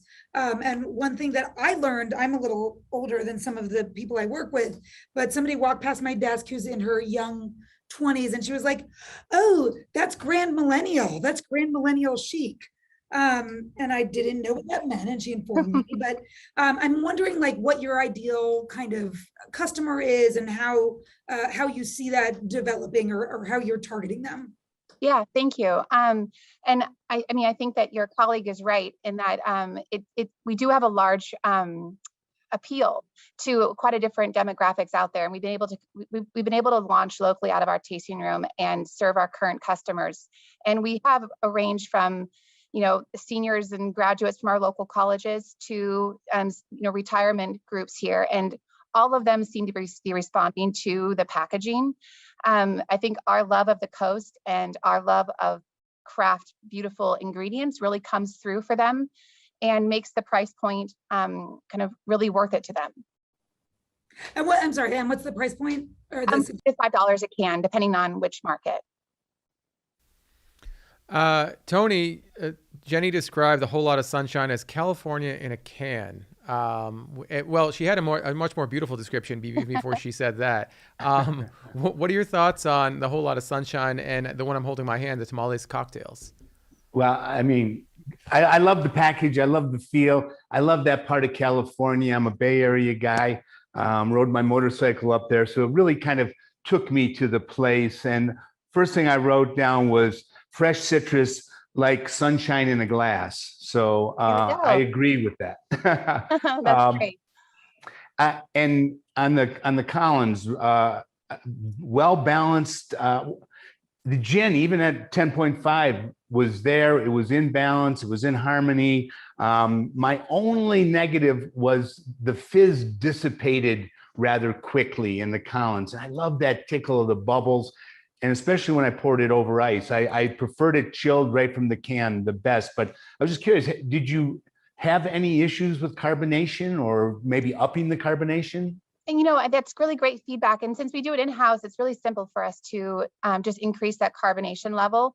We're always looking for that gentle balance where I don't want the carbonation that can be almost aggressive in your mouth, where it doesn't allow you to experience the flavors. But I do agree. I think a notch up on our next run would kind of improve it. But well done. I enjoyed both of them. Thank you so and much. I'm looking forward to trying the spirits on their own. Yes, and come visit us next time you're riding north. There you go. Outstanding. Once again, great feedback and a great presentation, Jenny. Thank you so much. Hopefully I can get out to Petaluma to your distillery at some point in the near future. Please do. Thank you. Thanks, everyone. All right. Up next, we have Lawrence Cisneros, who is the CEO of Drinksmith. Lawrence, how are you? Good. Lawrence, you have 4 minutes. Your 4 minutes are going to begin as soon as you say go. My name is Lawrence Cisneros, and I'm the co-founder of Drinksmith. And my business partner and I, Brandon Schwartz, about 7 years ago, set out to create a cocktail that would recreate the live craft cocktail experience in a bottle. Great cocktails are hard to find and they're hard to make. And everything we would see on the store shelves was not to the same level of caliber of quality and freshness that you would get at the world's best bars. So we set out to create Drinksmith, the world's first fresh bottle cocktail. Now, the citrus are unpasteurized, they're cold pressed, there are no preservatives, and the spirits we import from around the world and are the same exact ingredient builds you get in a bar. We put them in a bottle, no acids, no additional, anything. Now, what's special on top of everything is our bottle is a 2-chamber bottle that separates the spirits from the fresh ingredients. You rotate it and it opens a valve on the inside, and you can shake yourself and mix a freshly mixed cocktail in a bottle, recreating that live craft cocktail experience in a fresh citrus, mixed fresh, as if we're made for you by a world-class bartender. Now, the citrus, even though it's unpasteurized, uses a unique technology called HPP, or cold pressurization. 85,000 PSI is put on the bottle, which gives us about 5 to 7 months of refrigerated shelf life. Now, in doing this, we were able to attract world famous bartenders because they wanted to work with a company and create cocktails that tasted as if they were made in their bar. So we work with different bartenders who have followings from 20,000 to 200,000 followers. They earn commissions on those drinks, so it's kind of a give back program. And for a lot of bartenders, they're always trying to figure out what's the next step for them after working in the bar scene for maybe a decade or two. We've made about 25 different SKUs to date. Some ranging from more simple cocktails like margarita and our bourbon sour, which are still kind of our top sellers, to more exotic cocktails that, like our spiked lemon tea, which is basically a recreation of the Philadelphia Fish House punch recipe, which really takes a lot of time and effort, and we're able to bottle that. So really kind of taking almost ancient cocktail specs and bottling those as well.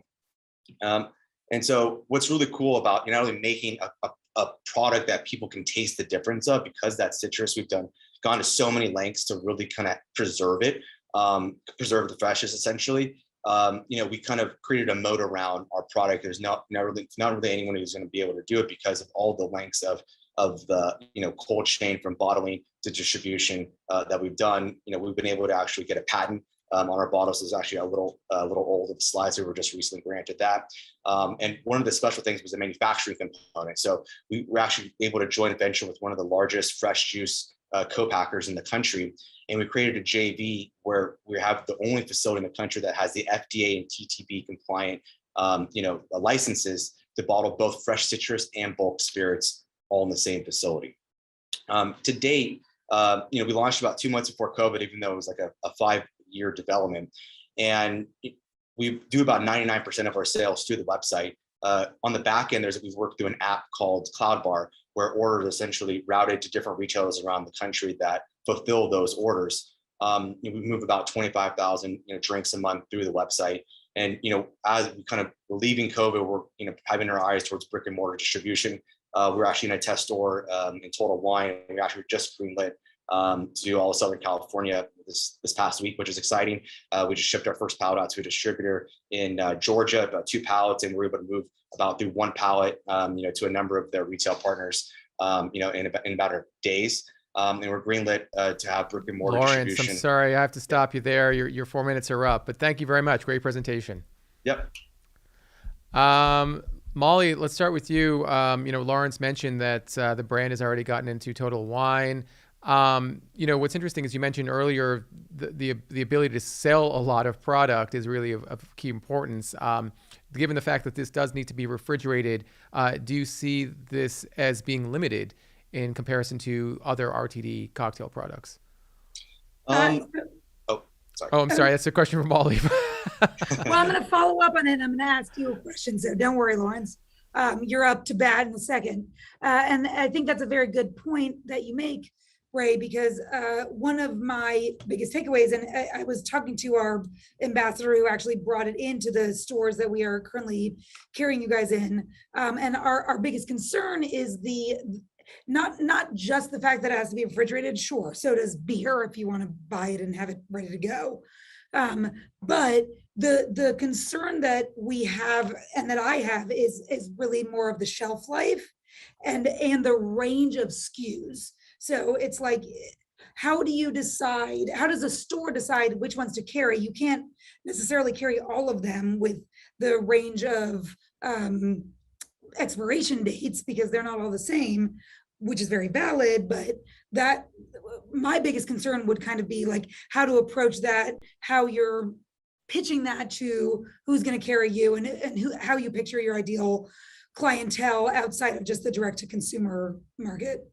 Yeah, so I mean, the range of SKUs was really kind of an e-commerce dimension of the business where we can make it and then get it out to customers really quickly. In the brick and mortar channel, like in Total Wine, we only have 5 SKUs, and I think we probably only go out to maybe 6 or 7 max in the store. It's almost been a great kind of trial and feedback generation kind of program that we've had where we find, okay, this cocktail that is not part of the classics is doing exceptionally well, maybe in this particular market in Georgia or New York, California, can kind of tailor those kind of additional SKUs for those markets. The drinks last actually 7 months now. We actually did a recent shelf life study, so they really have a lot of shelf life. Additionally, we were able to find through a recent study that even being out unrefrigerated for even a number of days in kind of warm temperature, there's no microbial growth, and so that's kind of a testament to the kind of the acid and the HVP combination. So, there's definitely a little bit of challenges here or there, but over time, given that there's such high demand, we're moving about 8 drinks per day at the store. So there's really a lot of pull through of the product. So, even though there is a bit of a, shorter shelf life, the fact that we have such high velocity and that 7 months really has improved to been an issue for, the Total Wine store we're at. And I'm sorry if this is okay, I have a quick follow-up question, which is out of curiosity, having bartended for years, the logic of separating the spirit from the other ingredients seems odd to me because the spirit usually keeps the other ingredients fresh for longer. I understand the idea of mixing it and that's kind of cool for the consumer, but did you guys ever think about like, oh, well, it's going to give it a shorter shelf life? I mean, adding a little bit of spirit to a citrus, like for maybe like an orgeat or some other kind of kind of stabilization methods, you're really just adding just a little bit. You're not adding the whole kind of cocktails worth. So in a bar, they could pre-batch all their cocktails, but they mix it right at the last moment because it adds a certain crispness. And kind of, if you don't do that, it kind of doles it out. Just like, there's a lot of kind of draft cocktail programs you're seeing in a lot of on-premise locations now. That's maybe 1 to 2 weeks max of all the ingredients that are together. So if you're really wanting to have something that has that 7-month shelf life and keep that crispness, that 2-chamber really kind of comes into play, especially over an extended period of time. Heidi, Lawrence said that we own the category we created. Is that a good thing? Is that something that attracts your attention as an investor? I guess I would ask Lawrence, tell me more. What do you mean? For sure. Yeah. So I mean, I get maybe the assumption of the question is like, do you own, a little playground that, no one else really kind of cares about? But I think, what we've seen over the past year and a half, people really appreciate fresh, whether you're black or white, young or old, even rich or poor, people appreciate fresh and they know it immediately, whether you tell them about it or not, they can tell whether something's fresh or not. And so the fact that we're able to accomplish that through a unique combination of licensing, intellectual property, and doing it in kind of an innovative way where the packaging kind of matches the inside of quality of the juices, we think that is a huge opportunity because it's something that not only plays in the United States, but it's played around the world. And the drinks that we're making really are kind of, 400-year-old recipes. So if we're able to do that and people, liked it back then and they like it now, and we're able to kind of protect that through, intellectual property, we think that has a lot of upside. Great. Follow-on question would just be, almost to that end of, if you are the category creators, you're juggling quite a bit between, the IP, the co-packing relationship, the fresh, the JDV, all these bartenders, multiple routes to market, supply chain. How do you prioritize all that? Yeah, I mean, that's what, 7-8 years of, working on it does for you. And so, building it step by step, getting the bottle situated, getting the licensing situated, getting the recipes and the bartender situated, launching with e-commerce first, then now brick and mortar distribution, really kind of getting our chops, making a lot of different kinds of drinks. We have a lot of kind of familiarity with making it. And so we've been able to, scale relatively fast, from 0 drinks to about, 30,000 drinks, in a 12-month period. We really were able to learn a lot.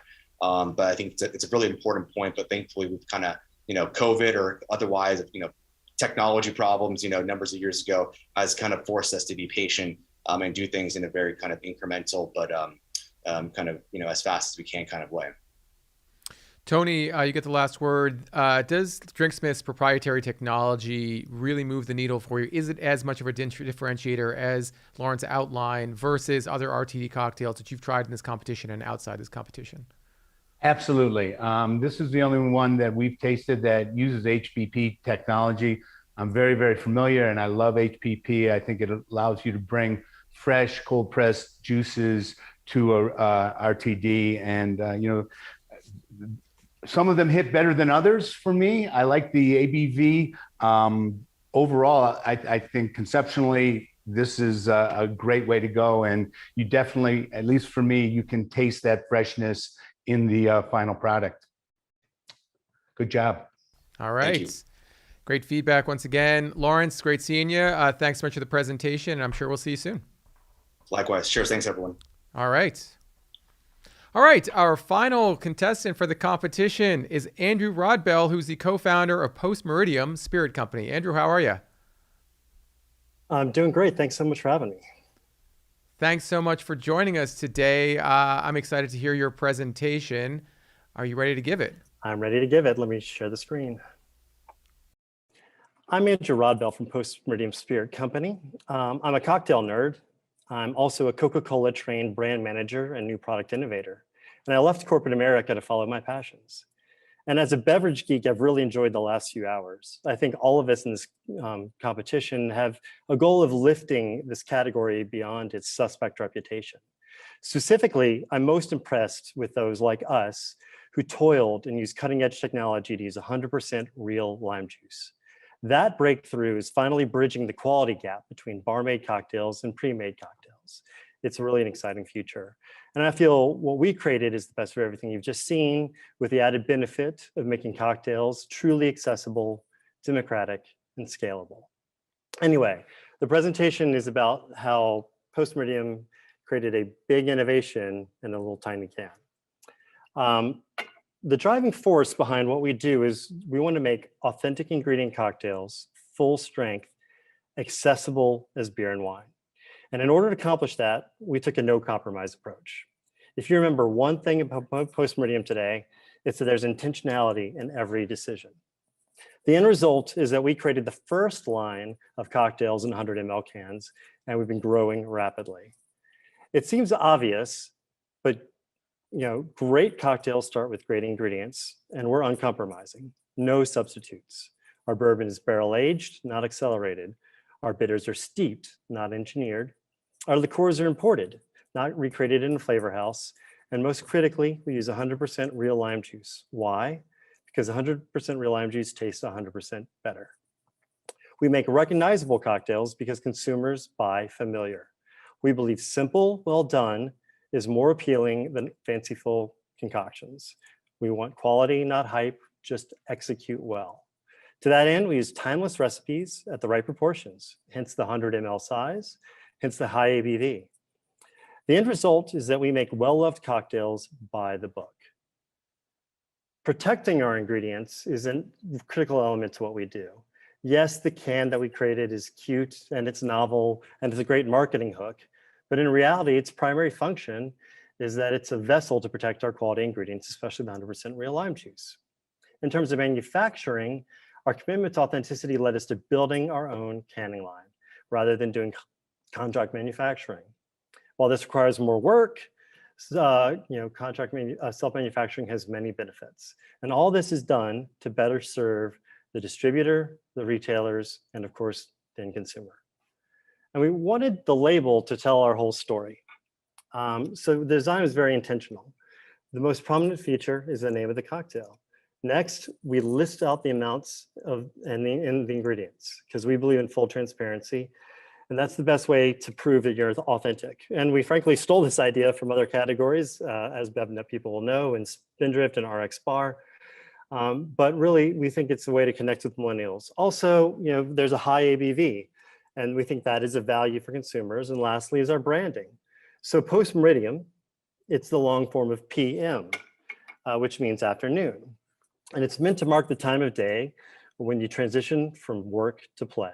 What better way to unwind than with an effortless bar quality cocktail anywhere, anytime? Again, our goal is to make great cocktails accessible as beer and wine. That's why we have a $3.99 per single can SRP. Affordability makes us accessible. And we're honest enough to know that many consumers will initially try us as an impulse buy. And we do love working through our distributors and our retailers. It's our bread and butter.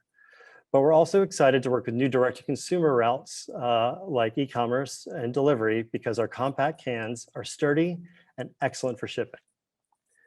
And to date, we've scaled up well beyond our initial pilot in our home state of Georgia. We've duplicated success in multiple states, and we have many more lined up.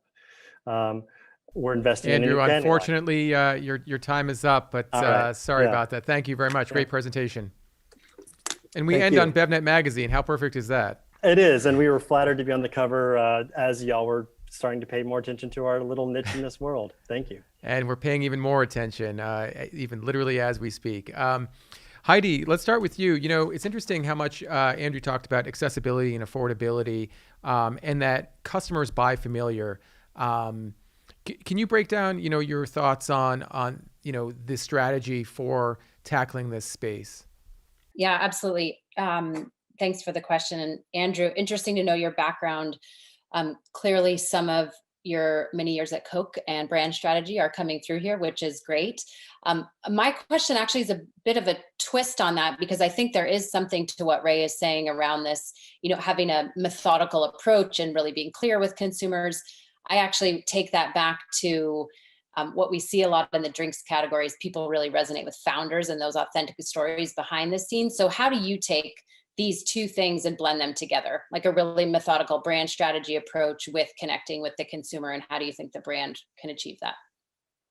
No, that's a great question. I'll say this: when I first started, even in the PR world, I was told my people I was working with, I'm not the hero, the product's the hero. And I've quickly learned that people want to know more, they want to see more, and they want to live behind the scenes a little bit more. So we're trying to tell people a little bit more about that. We are from Atlanta. We started here in Atlanta. We have a strategy to be very deep here in the South, and it's paid off really well to start to build those relationships and build that hometown feel, but also scalability in which we know that we can repeat the success in places even outside of the South. So yeah, it's always interesting balance, but I will always go back to, taste is king. And if the product delivers on, what it's supposed to deliver, and people start to talk about it and have a quick way to talk about it, that's the victory we're looking for. Great, thank you. I did really appreciate the nuances in the product that you're bringing out too, just subtleties that really made it hit home. So great job. Taste is indeed king. Did Post-Meridium do the job for you, so to speak, Tony? And I'm particularly interested in hearing your thoughts on the daiquiri and Mai Tai, because you don't see too many of those. I haven't seen too many of those in ready-to-drink cocktails. Well, I love everything about this. Had a few comments, and the daiquiri was actually my favorite. Brought up one of my questions. You're featuring a lot of fresh lime, and the lime shows itself differently to me in the daiquiri than it did in the Mai Tai or the margarita, and definitely in the vodka gimlet. But Hemingway daiquiri, I was just curious, did you play with a little fresh grapefruit, or did you just think we're going to stick to lime? No, thank you for saying that. And that actually points out to a real point of difference for us. Our original recipe did have grapefruit, as that is indeed a Hemingway daiquiri. But because the grapefruit did not have the shelf life that we needed it to have, we had to make the tough decision to pull it out. And so that shows you our level of commitment to the quality of ingredients. We are not going to make any substitutes And that's really a great story to tell. So no, we do know that people like to add a grapefruit, Toco Chico on top of it, and it really makes it a perfect Hemingway if you want to have a little lighter version of it. But no, again, I think that the way to answer that question is that yes, ingredient integrity matters and following the true recipes matter. And in this case, we had to make a slight sacrifice for shelf stability.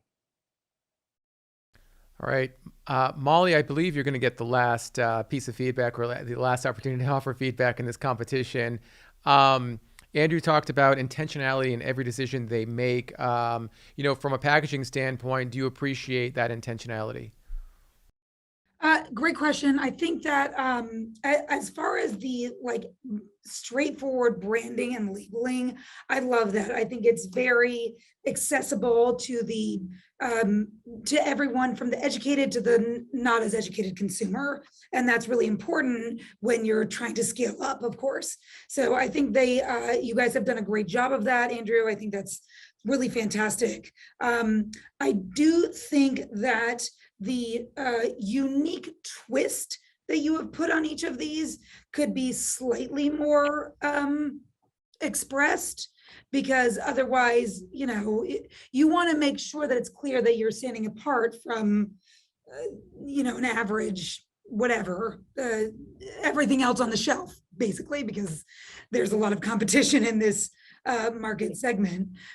So I think, the lemongrass on the vodka gimlet, for example, or the Hemingway on the daiquiris is so small that it almost one would miss it. So if you're going to try and target the high-end consumer, my feedback would be maybe make that a little bit bigger. I wonder if you guys have thought about that. And then the flip side of that is for something like what you were saying, and I'm sorry, I know we're running out of time, like what you were saying about the Hemingway, if it's not going to actually be a Hemingway daiquiri, did you think about changing the name of it or removing that from? We are changing to the name, thank you. We're changing to the number 4 daiquiri, because that is indeed what it is now that we took out the grapefruit. And again, at one point we kept it Hemingway because we thought we might play with grapefruit bitters or something else to kind of solve it. And we spent a long time with R&D, and we came out with the solution that no, we like the drink where it is. It's fantastic. And we'll change the name to the number 4. So that's what we're doing. But yeah, no, I think the sub names and the subtleties of it are very important for the people to get into it. But again, I'm coming at this from trying to not steal share from the craft cocktails people, the people we're talking about today. I'm trying to steal share from your high noon drinkers and your people who are looking to trade up from something that's not quite as authentic as what we do. So that's why I still think recognizability of the drinks and accessibility in the way that we communicate is key.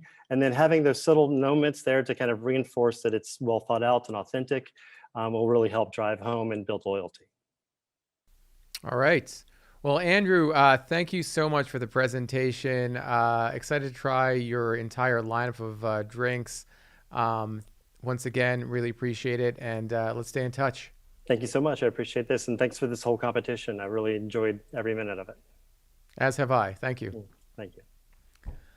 Well, how lucky are we that we get to hear from all of these brands in the midst of this, I guess, just beautiful moment for an emerging space. And it's really remarkable to hear from all these different brands, all these different approaches to this category.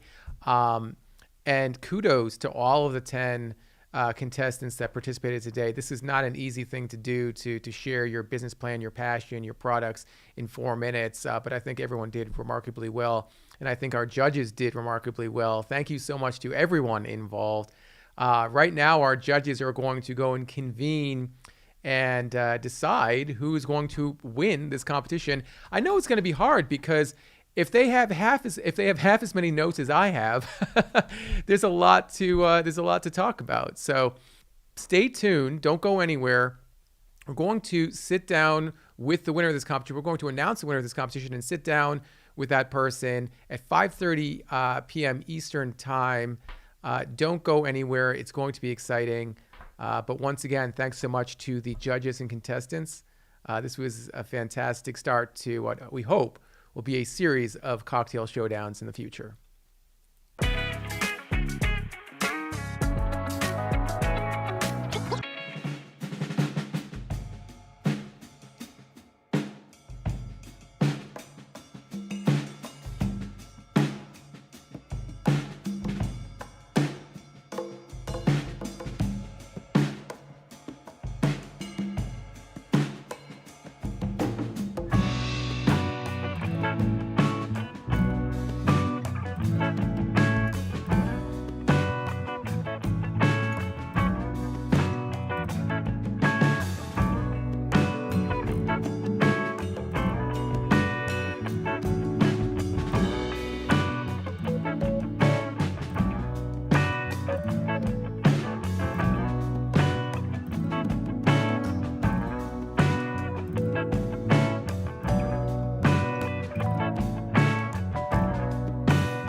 All right, welcome back. As I mentioned, now is the time to announce the winner of BevNet's Cocktail Showdown.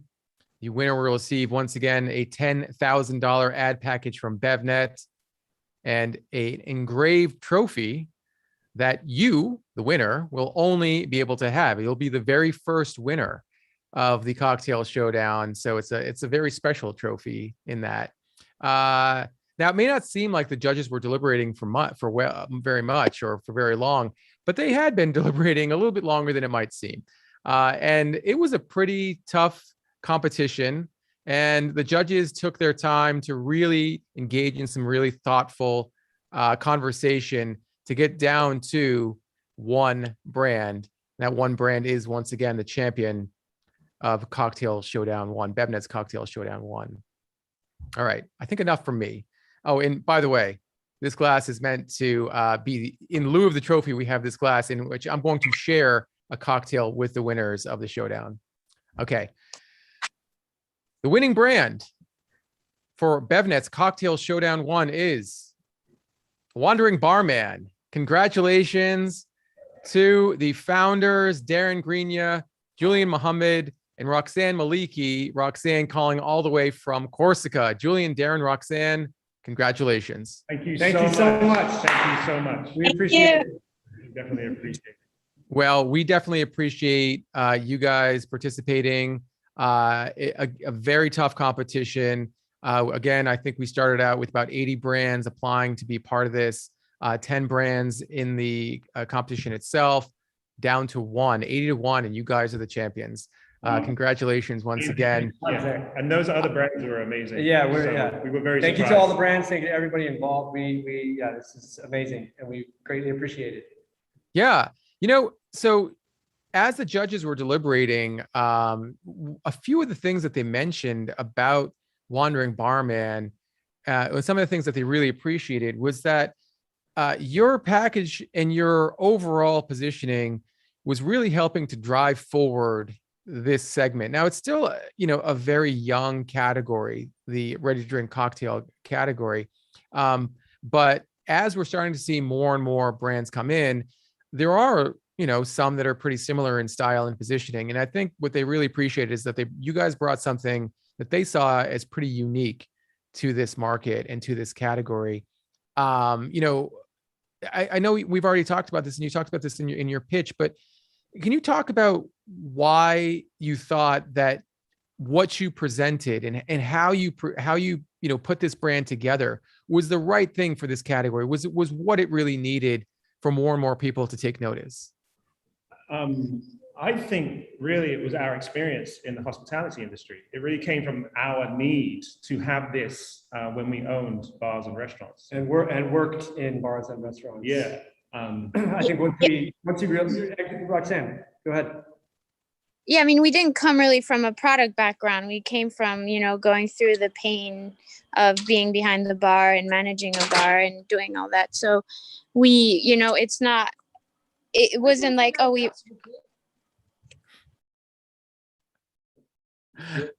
Let's go back to Darren and Julian for 1 second. Sorry. So, I think that's a really interesting point, is that your experience came from hospitality. But, in terms of like product in creating a brand and brand building, what do you see as your biggest challenges going forward?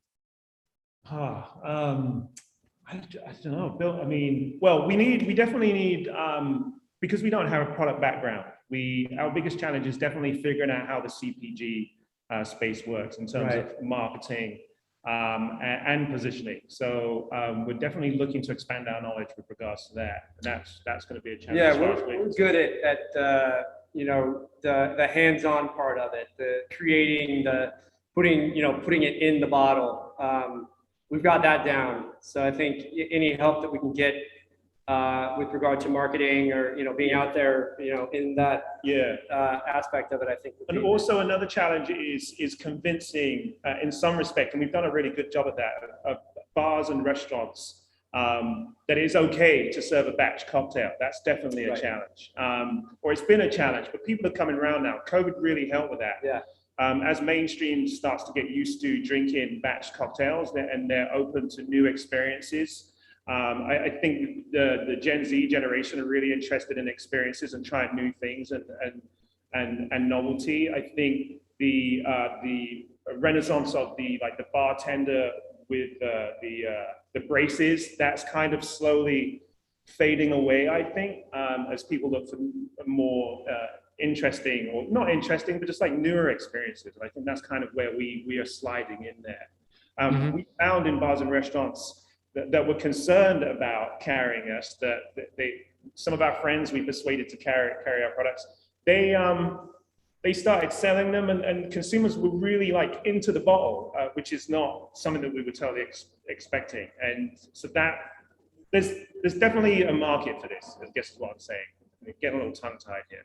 Yeah. No, I know it totally makes sense what you're saying. I think it might be surprising given that you were so focused on the liquid that so many people would be interested in the package and the label, but it has become a key part of what you do. In fact, I think that was something that the judges all mentioned, is that, if you look at a lot of the brands that are in this category, a lot of them are in cans, and you're coming into this with this flask, which just looks different on shelf. Yeah, so that was the reason for this. We knew that there was, because it's 100 mils, there was going to be a minimum amount of retail space, basically, for our product. So we wanted it to pop.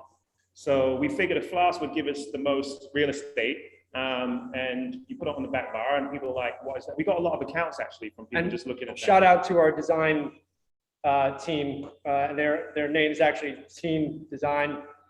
We did an awesome job on all of our labels. They represented us, yeah, which is amazing. They kind of looked at us, and they somehow they represented who we are. We were their first alcohol brand, so I think that kind of played into it being a standout bottle or representation of something that's a little bit different. Yeah, we're not a typical alcohol brand. Yeah, we told them not to look at the market and what's out there, just to like hear what we've got to say, and then come up with some expression of that.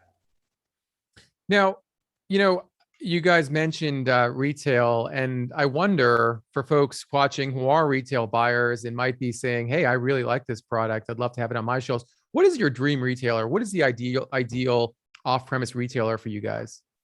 Anybody that wants to carry us is a dream for us. Yeah. Anybody that understands and gets it, and would give us a shot. We focus with boutique wine and spirit stores right now, because there tends to be a relationship between the store owners or the cashiers and the customer, and they will educate the customer. And I think as our brand grows, we can move into the more high volume liquor stores that don't necessarily have that interaction with their customers, where they can just recognize us and be like, we're interested in that brand, or that brand looks great, we'll try that.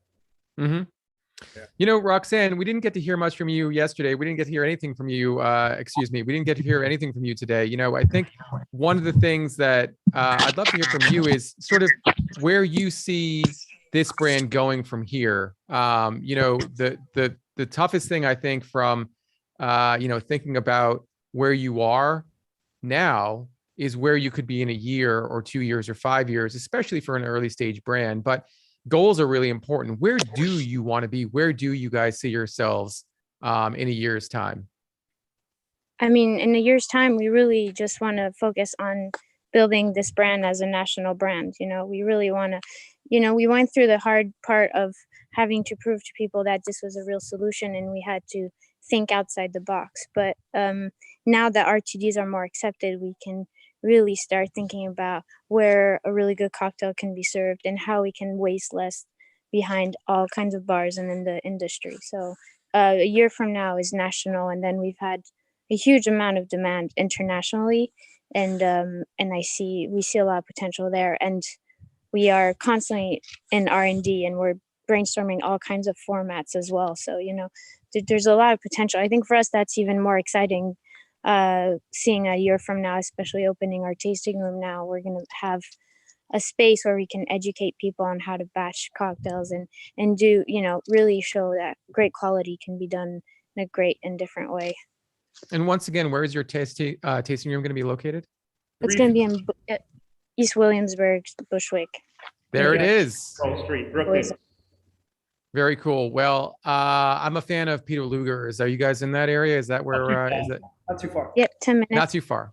Okay, so I think this is going to be a good plan for some point in the near future is to visit the tasting room, have a cocktail or two, Yeah, absolutely. head to Luger's for dinner, and Yeah, sure. Yeah, definitely. Let's do that.